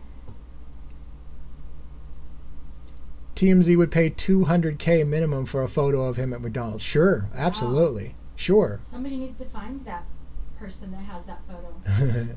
Apparently there was you guys have to watch Real Nathan Daly recently on YouTube explain. Yes, I like Real Nathan Daly. In fact, shit, I don't want to get into that. You probably know where I'm going with that, don't you, Rhonda? I don't know. I'm not sure who Nathan Daly is.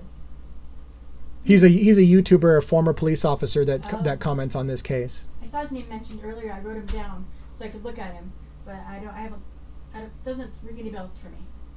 Yeah, I like Nathan Daly. He's great. Luigi updated his mail catalog today. Still backlogged, huh? Okay, yeah, awesome.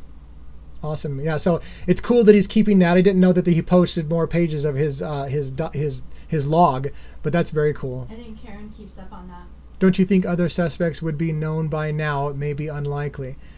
No, not if the other suspects are free and clear. Again, if a group of individuals did this, I don't know if you're familiar with the movie How to Blow Up a Pipeline.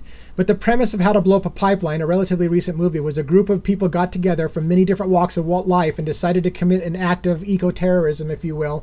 And they agreed as a group, one person would take the fall for it so that the rest of them could go free and maybe do it again and help start a movement. So, no, if there was other perpetrators in the event and they got away cleanly, I don't believe that they're going to come forward. And I don't believe that Luigi would give them up because, again, according to the plot of How to Blow Up a Pipeline, that person agreed to take the fall for the rest of them. So they wouldn't give up their conspirators.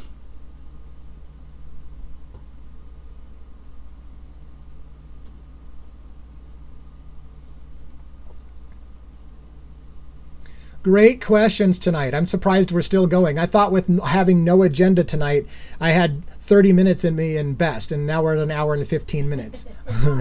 It's awesome. And thankfully people aren't too confused or upset that we're bouncing back and forth a little bit. Of course, mostly lately it's been Luigi.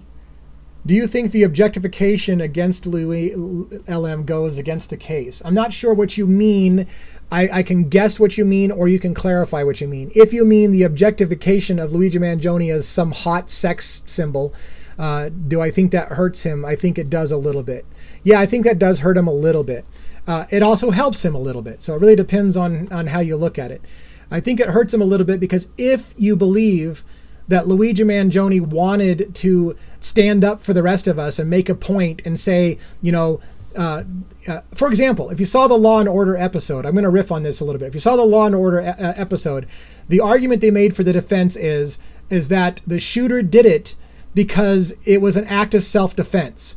That the CEO of a healthcare company is literally killing thousands of people. They gave a number of 46,000 something people that died because of denial of claims issues. And therefore, by shooting the CEO, it was to save lives of people who are being killed every single day by the thousands because of denials of claim. So if that's if that's what Luigi did, and as it was presented in the Law and Order episode, then everybody focusing on how hot he is missing his message, and it's ruining the case, because it should be about why did he do it and was it an act of self-defense. And so by people insisting he couldn't have done it because he's so cute and he's so hot and he's going to be my future husband, it detracts from the message. So that could hurt him. On the other side, because he's so good looking and so connected with people and he seems like a nice guy and everybody likes him and he seems to be sweet, that's going to play well with the jury. So another it can help him on the day of the conviction, or not the verdict, is he can look the jury in the eye on his closing arguments and say, look, I did this for you. If that's his defense. We don't know that's his defense. So I need to be careful, because I don't know that Luigi Manjoni is not going to just say, I didn't do it, I'm not the shooter. And again, if he was in a group of conspirators, he may not have been the shooter. He may have just been involved. In fact, he may not be involved at all. But there's a scenario in which he is involved, but he's not the shooter. There's a scenario that he's not involved at all. And there's a scenario that he is the guy and he did it alone, and he did it for an act of self-defense. And so the looks thing could hurt him and help him, in my opinion. I don't know if we want to bounce back to Kohberger. Let's get a Kohberger question, sure. Okay, so Natasha asked if we think it's incriminating about Kohberger looking at K-bars on Amazon, and did he order 2 of them? Is it incriminating? It looks bad. It looks super. It looks super bad for Kohberger that the account. Now, let me clarify what I believe has come out in the reading between the lines. The Kohberger account on Amazon is owned by the entire family. Everyone in the family uses the same account. So one argument the defense has made is you can't necessarily prove it was Brian Kohberger who actually looked for and bought a K-bar knife. It could have been the dad, it could have been his sister, it could have been his mom, it could have been any people who are in the family, because it was a family account. Now, okay, so you go like, whatever, that's reaching. Okay, but I'm just wanting to make that clear that we don't know for sure even that Brian Kohberger was the one that purchased it, or whether somebody in the family purchased it, like his dad, for example. The fact that they say that he searched again to buy another one after the murders, they say that's because he's looking for a replacement. That is speculation on their part, that because they know the knife sheath was left behind at the crime scene and because the knife hasn't been found, that he would want to get a replacement for it. Now, the flaw in the logic of this whole scenario, if you ask me, is so he's supposed to be a super smart Crim J student who knows how to get away with murder and how to get away with a crime, and he was counting on his smarts. But he's dumb enough to go to Amazon.com to buy the knife and the killing, and dumb enough to go back and buy the replacement knife on Amazon.com after the murders, thinking that somehow nobody's going to make those connections and he can say, no, I still have the knife. Look, I still have the knife. And no one's going to look at He can't be that dumb. How could you be that dumb? So I have questions on how, oh, he's so smart. He knew how to hide the DNA. He knew how to make sure no DNA got on his stuff. He knew how to clean up, but he wasn't smart enough to not go buy a fucking K-bar knife in cash from some podunk sporting store, that he went to Amazon.com and did it instead, and then goes to Amazon.com to buy the replacement knife. Something doesn't make a lot of sense with that to me. Now, again, I'm not saying Bryan Kohberger didn't buy the knife, and I'm not saying Bryan Kohberger didn't buy a replacement knife or try to buy a replacement knife, because there's a scenario in my mind in which Bryan Kohberger was involved. My most likely scenario is Bryan Kohberger was involved, but he was not the only person in the house. He may not have even gone into the house. I have a long explanation why I believe that Bryan Kohberger could have been simply the getaway driver. In fact, there is a growing reason to believe that the killings started sooner than when they say they did. The only reason, let me cover some things real quick about Kohberger. The official timeline today, as it stands, is that the murders happened sometime between 4:04 in the morning when the car parked, the white Elantra belonging to Kohberger, and 4:20 when the car sped away. And so that puts the murders in a 16-minute window. On top of that, we believe that Xana Kernodle was on her phone on TikTok alive at 4:12. So now that puts the murders between 4:12 and about 4:17 when the person leaves the house or is seen leaving the house. Now you're getting down to an 8-minute window. Now let me tell you some things of what we know. The 8-minute window means 4 people were murdered on 2 separate floors. 2 on the first floor, on the main floor, which we know were awake at the time and fighting back. They had defensive wounds, so they were awake and they were fighting back. 2 people fought back and were killed on the main floor, and then 2 people upstairs, one of which we now know woke up, which was Kaylee. Madison may have been asleep, but Kaylee woke up. Well, that's also now part of official information that's come out. So now you've got 3 of the 4 victims that woke up during the commission of this thing in a matter of 8 minutes. On top of that, it has been leaked more and more that Kaylee's wounds were significantly different than the rest of them. She had deep gouging wounds according to the official records, and unofficial records are much more brutal. I talk about the much more brutal definition of what happened on my live, my podcast, which I won't talk about on TikTok because I don't think TikTok's going to handle that, and I don't want to glorify violence. But what I will say is Kaylee's wounds were so significant that I find it impossible for one person to have committed 4 murders, including the brutality of Kaylee's wounds, in 8 minutes. So what I'm saying is Bryan Kohberger could have been involved and may have been the getaway driver. The other BK was dropped off like an hour before. Right. So the only reason we believe that it happened in 8 minutes is because the law enforcement has put all their money in it was one guy. And the time he shows up is 4:04 and the time he speeds away is 4:20. So they must make it fit in that window. There are other reports, people who are partying at a house nearby, who said they heard what sounded like a woman being mauled by a bear inside the house around 3 o'clock in the morning. Those murders could have started in the house sooner than 4 o'clock in the morning when they say. The only reason we're stuck to such a tight time window is because that's when Brian's car allegedly shows up. So again, there's a scenario in which other people went into the house and started to do the murders. Bryan Kohberger, he could have been involved. He could have driven to the scene and picked up the killers after the commission was done. He may or may not have even gone into the house. We don't know. But if he did go into the house, it still may not have been alone. There is very good reason, in my opinion, and I lay it out in my document or my podcast on the episode 3, the horror film theory, that one individual went upstairs to take care of a very personal issue with Kaylee, and the other person was on the main floor taking care of the individuals on the second floor. I also theorize that Dylan and Bethany were left alone for a reason. They weren't going in there attacking the entire house. Bethany and Dylan were left alive for a reason. The dog was left alive for a reason. Kaylee was the target and that was on early speculation by law enforcement as well, that they believed that one of the students was targeted. It was Kaylee who was targeted. Steve Gonzalez has come out and talked about how he can't explain and doesn't want to explain what happened to her. It was horrendous what happened to Kaylee. Kaylee's wounds were different. As Steve Gonzalez's words were, the point of attack, the point of injuries is different on Kaylee than everyone else. She was treated differently. Somebody had something personal on Kaylee. So what I'm saying is, I think that multiple killers went into the house. I think one was on the top floor taking care of a very personal score, and somebody else was on the second floor. Whether or not Kohberger was one of those individuals or not sure. but he may have just been out in the car waiting to drive somebody away from the scene. The only reason we put it in that tight time window is because, one, we believe the testimony of Kaylee and Dylan, which now is coming under so much scrutiny that we're not sure we can trust Kaylee and Dylan's report. So that's the reason why we're sticking to this time frame. We believe that they're telling the truth, which they've already proven to not be telling the truth. Like, for example, saying that they fell asleep at 4 o'clock in the morning and didn't wake up again until noon. We know that's not true. It has been released that they were texting people all morning long and calling people and making all kinds of communications on Instagram, on all kinds of places. They were awake for hours. Huh? The 911 call was so staged. It felt, yeah. At times it feels very staged. I don't think Hunter's reaction in the video is staged at all, myself.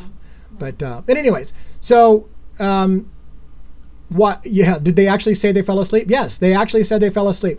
Dylan said after she saw met eye to eye with the killer leaving the house at 4 something in the morning, went down to Bethany Funk's room and they fell asleep, and that they didn't wake up until the next morning, and that other people had basically discovered the bodies. I call bullshit. Yeah, everybody calls bullshit, I think. And here's the thing, like, it's bothersome because in the true crime community, there's people who are just pissed off, like, why is Bethany and Dylan on trial here? They're not the killers.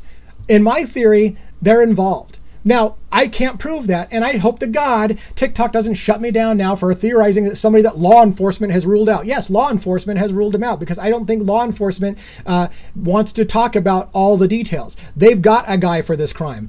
As we talked at the beginning on the Luigi case, law enforcement, its job is to convict who they've pinned for it. They got the guy. They have the guy they want for this case, and now they're doing the best they can to make the case that this guy is it. They don't want to get into all the nuances of why it was done. They don't want to get into the nuances of who had the motive, which wasn't Brian Kohberger. They want to convict the guy that they've got. And so all that matters to them, the only thing that's relevant at all to the prosecution is the case to be made that Brian Kohberger was in the house. It does not matter whether Brian Kohberger was led into the house by somebody else. It does not matter if Brian Kohberger had help with other people. That matters nothing to the prosecution. All that matters to the prosecution is making the best case to prove that Brian Kohberger did it. End of story.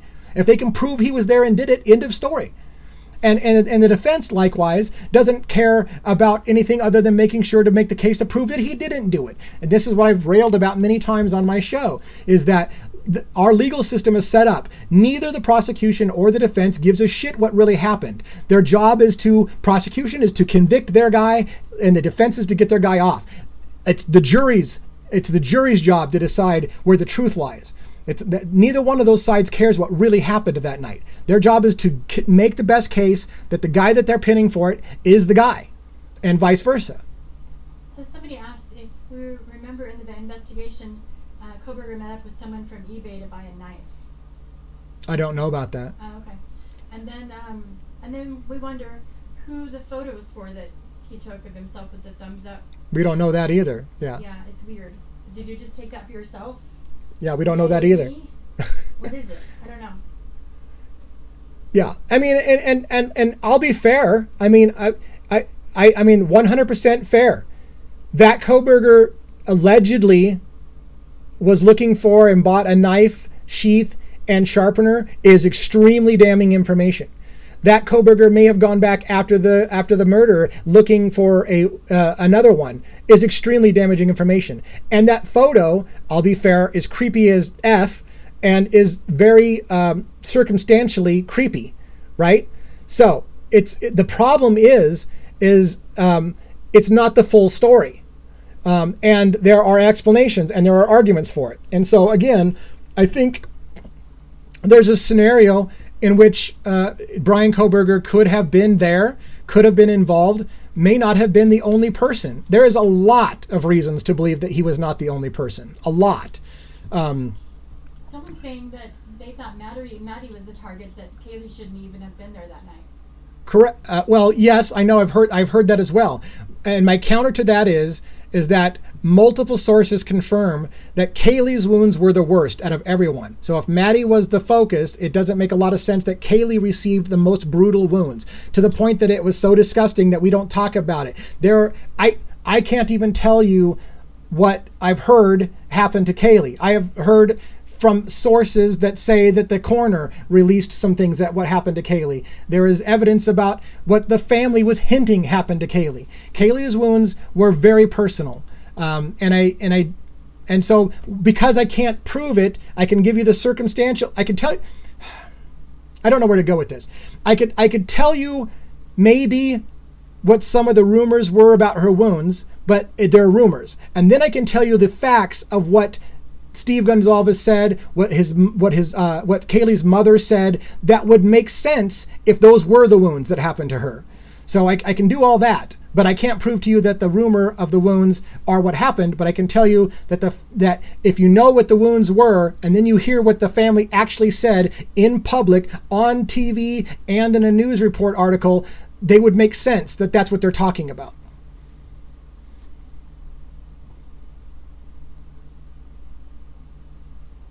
How do I know they were personal? So I will try to do my best to. I'm trying to decide how much I want to do with that.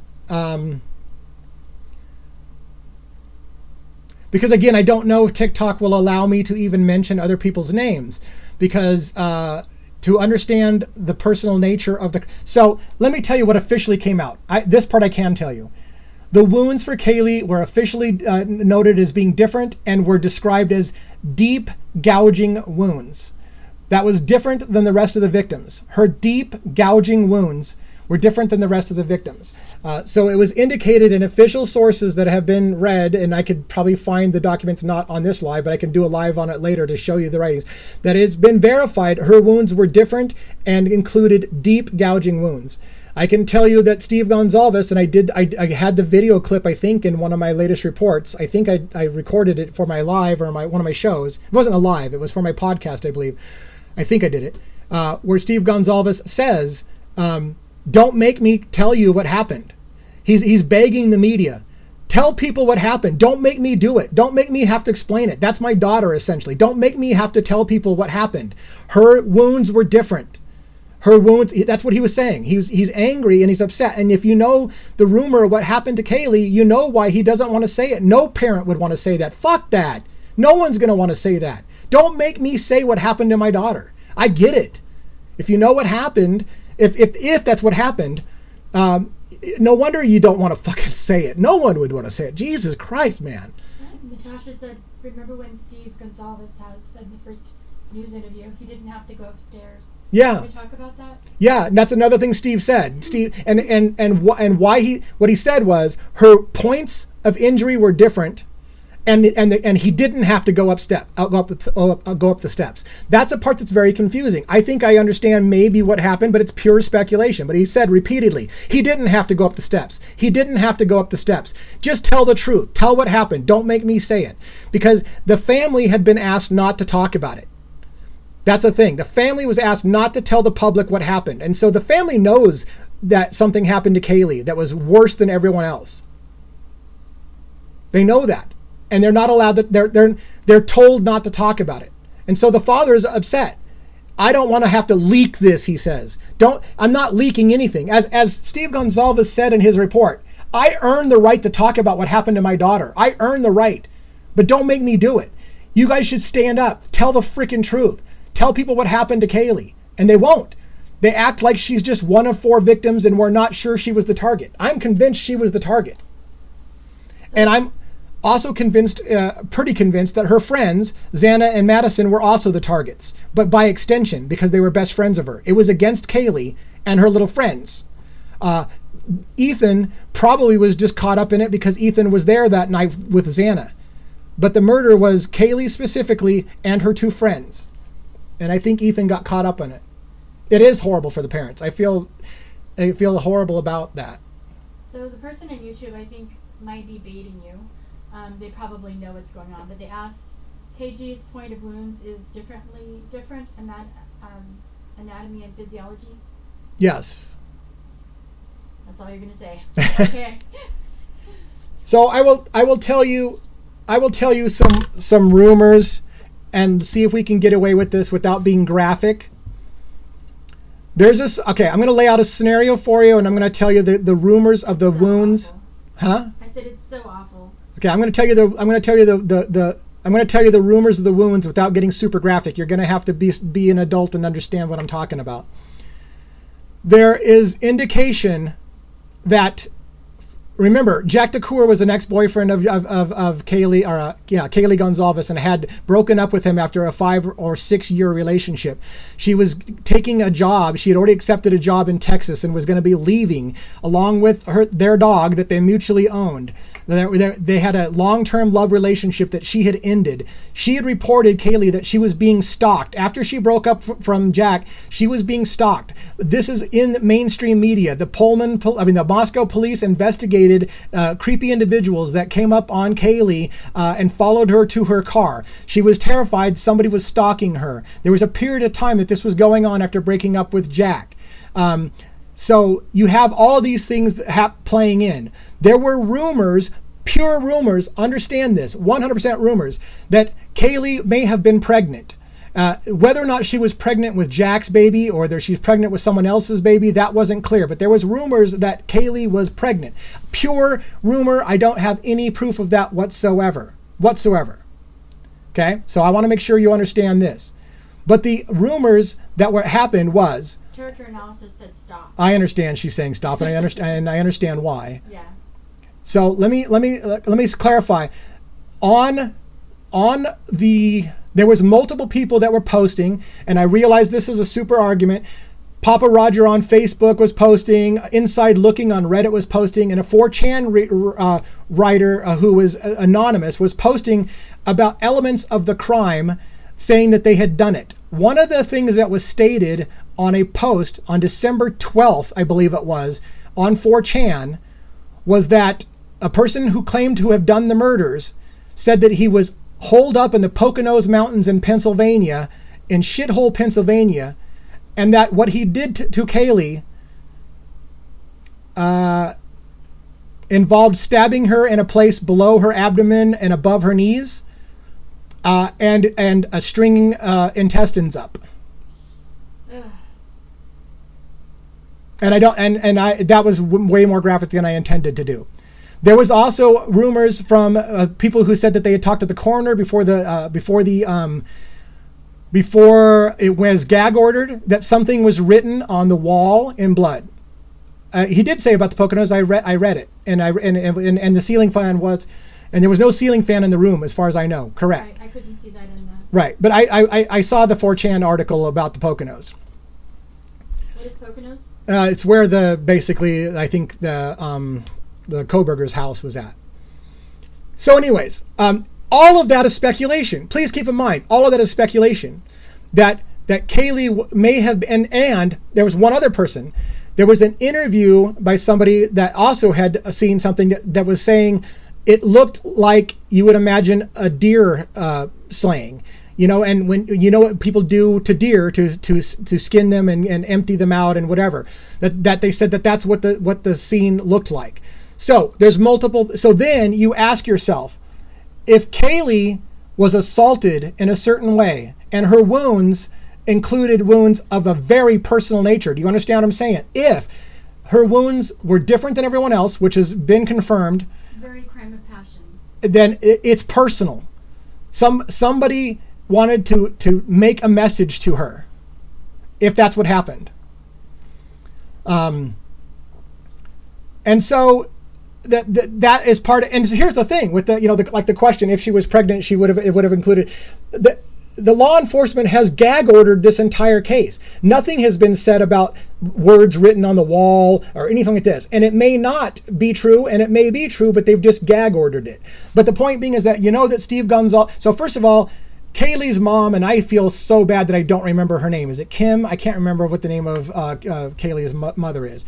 I read a mainstream media source where she said that they had talked to the coroner and they had read about the Christy. So Christy had read the coroner's report of what happened to Kaylee, and she said it was the most disgusting, horrific thing you could ever imagine reading. It was different than the rest of the victims. It was disgusting and horrific to read. And the father is like, don't make me say what happened to my daughter. What happened to Kaylee was different. And to me, that means somebody had a personal relationship with Kaylee. And all of her friends, Maddie and Xana and Jack, all came from Coeur d'Alene, Idaho. Maddie and Kaylee had gone to high school together in Coeur d'Alene, Idaho. Xana had gone to Post Falls. They all hung out in Coeur d'Alene, Idaho. Jack was from Coeur d'Alene, Idaho. They've been dating since they were 16, 15 years old. It was a long-going kind of thing. Love of his life, all these things. It did come out in articles that it does look like Maddie was stabbed first. Thanks for coming. Yeah. So anyways, enough of that. That was more than I wanted to get into, and I'm surprised that I don't have some kind of violation for even mentioning it. And I hesitate to say it other than to say, this is why I'm telling you, if any of that is true, if Kaylee's wounds were of that kind of magnitude, two things. One, that didn't all happen in 8 minutes. You can't convince me one person can go into the house, kill 4 people, and do as much damage to Kaylee as allegedly was done to Kaylee in 8 minutes and get out of the house and not leave blood in their car. That is ridiculous. And there's reason to believe that those murders started earlier in the night and took place over a longer period of time, and that Kohberger may not have been the only person. Yeah, he didn't act alone if he did this. And I don't believe that he has a reason to go after Kaylee on that level. That was personal on Kaylee, in my opinion. So let me comment on somebody said in the comments suppressed, yes, they've tested it. It could have happened in that amount of time. Again, I just want to explain this. This was tested by a law enforcement officer, a person who is familiar with the house in broad daylight, who walked the scene and said, I can physically walk through this scene in the amount of time they say it does. And then no one else was able to walk that scene, and they've torn down the house. The individual was, 1, familiar with the layout of the house. 2, it was in broad daylight. Natasha, if you send a PM, we can discuss that further maybe. I don't think we can say it on the live. Yeah, who do I think the other person is? The best I can say is watch my YouTube video called The Devil's Briefcase Episode 3, The Horror Film Theory. I lay out who I think possibly could have been the other suspect or suspects that were involved in the case. So Ruby Sue, I would love to know where to find that video. Yeah, Natasha, I would say JD would be the kind of person who would have a personal reason, don't you? If Kaylee's wounds were very personal like that, and I don't know, these are rumors from people who were commenting on things before the gag order got into place. If Kaylee's wounds were of the nature I said, would you not suspect JD? Someone of that nature?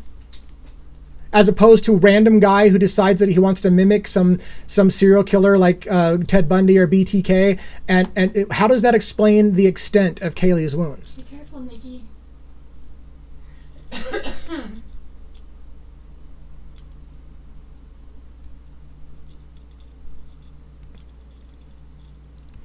Yes, I want to clarify something. Kaylee's parents do not believe JD was involved. Kaylee's parents do not believe JD is involved. However, that itself gets a little suspicious. In the early stages, the Gonzalez family believed that law enforcement had way too early ruled out certain suspects. Something changed along the lines, and they started to change their view on the whole situation, and now don't believe. And again, law enforcement believes JD has an alibi. His alibi and his location of where he lives has not been confirmed in public documents. Part of his alibi has been confirmed. They said his cell phone was at his house that time during the time of the murder. That's not an alibi to me, but that's listed as part of his alibi. Another one was some kind of surveillance footage from that night confirms JD's story about where he was. And that's the gist of what the public, I think, knows about JD's alibi. Thank you, Ruby Sue. I'd be curious to see it. And once again, keep in mind, Once law enforcement makes a decision on who is guilty in the matter, they tend to turn a blind eye to anything that would change their mind about that. They know who did it now, right? So now they're going to go and they're going to look for those things that bolster that story, and they're going to dismiss, well, we know it's not XYZ person because we know who did it. So there becomes a blind eye to any of those other theories. I don't think personally the whole idea of BK just hated women explains Kaylee's extensive wounds. That's my problem. And again, if you think differently, that's fine. If he just hates women, that's fine. So he goes and he kills a bunch of women. Okay, we can maybe buy that, maybe, but it doesn't explain why Kaylee got it so bad. It doesn't explain why even Kaylee's father is like, don't make me explain what happened to her. What happened to her was different. And I don't buy for a second this idea that Kohberger met Kaylee at some point and she rebuffed his advances and therefore he just had it out for her because, she turned him down and he's an incel. I don't believe that at all.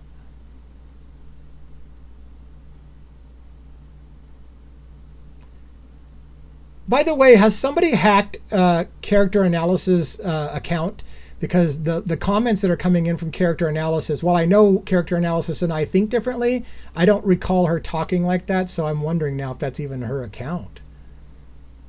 That's interesting.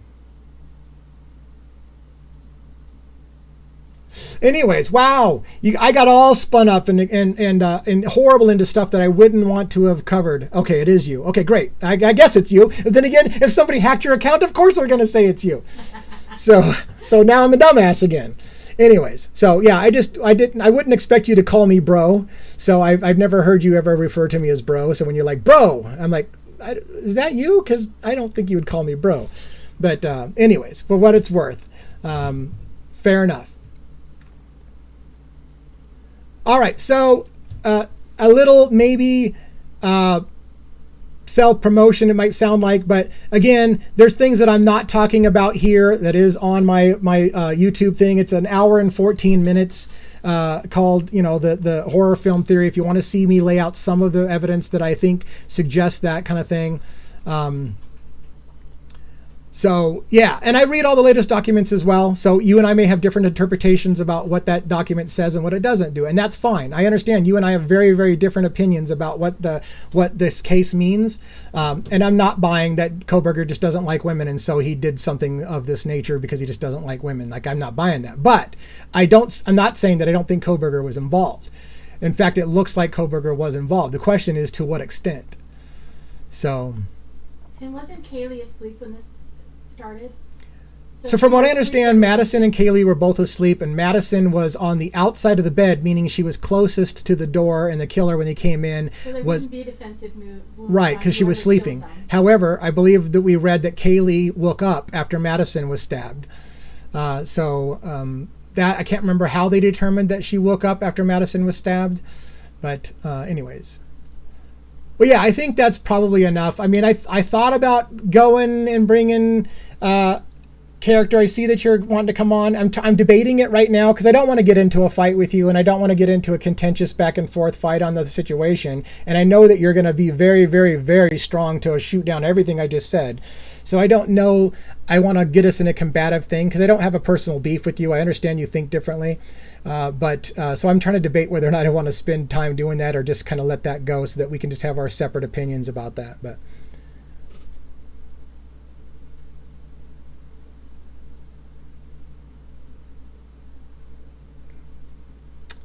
what do you guys think? Should I let character come up and say her piece? I'm not going to fight with her. I don't want to do that. I don't think it's conducive for this argument. But if she disagrees with everything you say, why? Well, because if people want to hear another side of the story, then maybe that would be a good thing. Yeah, the dog is a horrible thing as well. And there was a rabbit. Did you know there was a rabbit as well that was skinned and the head cut open? And be careful, honey. Oh, sorry.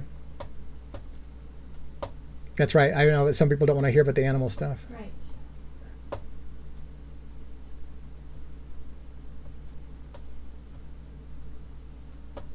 Sorry about the animal stuff.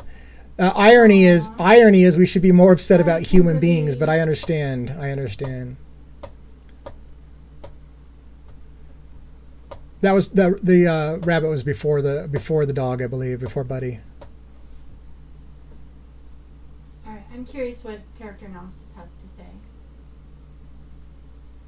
All right, I'm going to let character analysis come on and do her piece. If there's anybody in here who doesn't want to hear this because they don't appreciate her take on it, that's your prerogative to leave at this point.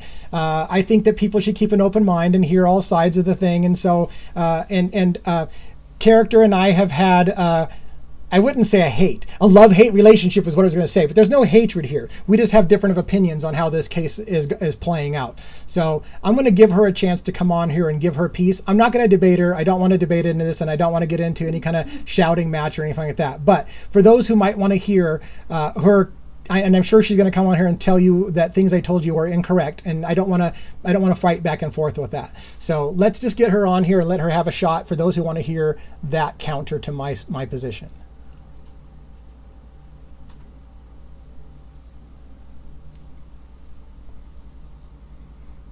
Our YouTube person says no. That was quite the intro. It is you. Yes, it is me. I sometimes say bro. Gotcha. I know that now. The thing with Kaylee that we learned a couple of weeks ago in the recent documents is that she went up the stairs with the dog. Can you turn up her volume by chance? Yeah, I'm trying to turn her up actually on my phone, but yeah, go ahead. So she went up the stairs. And there's an echo.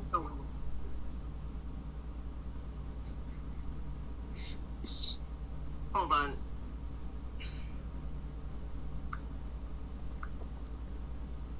Uh-oh. She must be adjusting her microphone setup or something. All right, let's try that again. Hi, is this better? I hope so. Can you mute yours? That might be it. Mute Did I turn off mine, maybe? my lapel mic? I don't think I can mute it. I can turn it off. No, mute your on TikTok. Oh, on TikTok, yeah. I do have I have a lapel mic and I have it, and there's a delay on TikTok too, big time.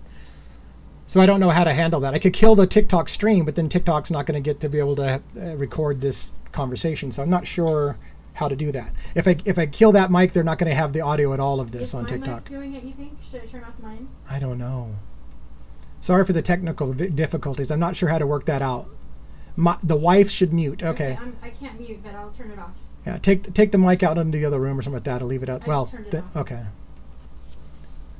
Does that help at all? No. Are you streaming YouTube? Maybe you can kill the YouTube on your screen because that's what's causing the delay. There's a delay between the feed on YouTube and saying here. It's better.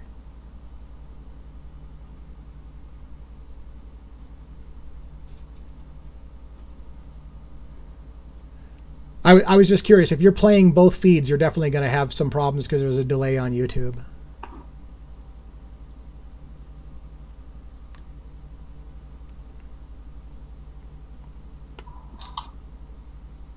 It's a playback issue on the host hearing her and picking up over the speaker. Well, Rhonda's not playing the audio at all in the background, so she's not looping through my microphone. So all I was going to say was Kaylee went up the stairs with the dog, heard something, came running back down, and said, "Someone's here." Dylan heard them, and she repeated this 3 separate times. She was adamant that it was Kaylee. So it believed Kaylee went into the room and was blindsided. And they also believed that because a big chunk of the concrete of the wall in Maddie's room under her desk was removed because it had evidence on it. Right, like drugs in the wall. No, No, it had red stuff. Oh. So she wasn't asleep in the bed, and it's believed that the reason why Kaylee's injuries were worse, she was physically assaulted as well as knifed. So that's why her wounds were worse, because he interrupted her and he ended up beating her pretty severely. So if that's a later document release than I've seen, I was looking at documents from 2 days ago, I think it is. So is that a new release from today or yesterday or what? No, this came out about 3 to 4 weeks ago. That's weird. I've been watching all the documents and keeping up on this. I don't remember anybody ever identifying who actually said the words "somebody's here." Dylan did. She heard that. Yeah, it wasn't. In the PCA, they said she heard Kaylee playing with her dog. But what Dylan actually said was that she heard Kaylee go up the stairs with the dog and then come running back down and said, "Someone's here." So I will say this. I haven't seen that at all about Kaylee being identified as the one who said someone's here or going up the stairs or down the stairs. So I will go look for that. If you know what document's in, I'd love it if you'd share that with me. But I have not seen that at all. And you don't have to do it now, of course, but. Yeah, I'll look them up. Sounds good. And send you the link. Sounds good. That's all. I just wanted to clarify that. Yes. Appreciate it. Thank you very much. I'm going to hop. Okay, sounds good. Thank you. All right. It's been a hot minute. I never go 2 hours. We've gone 2 hours, and it sounds like we had some looping and some audio feed issues on that, and so I apologize. And YouTube probably got none of that unless they picked up it on my cell phone's speaker looping into my phone or my microphone on the desk. So I apologize for the technical difficulties. I'll try to find a better way to do this. I would love to have the lives on YouTube instead of TikTok, but the following that I have is on TikTok, not on YouTube. So I feel like I kind of need to do it in both places as I try to get people encouraged to go over to the long form content on YouTube. Again, I want to make a clarification. I'm not claiming to be the only person who knows that what happened in this case. I can be wrong. So if I'm wrong about the details that I've never heard before, that Kaylee was identified as the one who said somebody's here or that she went back up the stairs, that's something I have not heard. I've been following this case pretty heavily since I started getting back into it. And I'm not saying at all that that's not true. It's new information that I will have to go back and verify and see if that makes a difference. I still don't know that it changes fundamentally a lot of what I've said. And so just take it with a grain of salt. Read my, watch my video if you're willing to hear my argument. I didn't expect I was going to go into the detail that we did tonight. I didn't think TikTok would allow it. Thank you if you were part of the people who hopefully did not report me tonight to TikTok and get me in trouble. So I will know when I try to download this live from my phone if it says you can't download this live due to community violations. But usually I get a pop-up on my screen that says you've been restricted or whatever due to community violations. I can't even say it. And I haven't gotten that. So as long as nobody reported me tonight, thank you so much for listening to a very difficult, very, very difficult conversation, very adult conversation. So, and it's hard. I don't want to be disrespectful to the families, to the victims, to people who are innocent in this matter. And so I apologize if anybody was offended by these questions. On Wednesday, I'll try to make this about Luigi Manjoni. So I'll try to make that a focus and get some boned up on some new stuff on Luigi Manjoni so that Luigi can be the focus of Wednesday night's live. Thank you very much, and please support our channel, and hope to see you again. Thanks.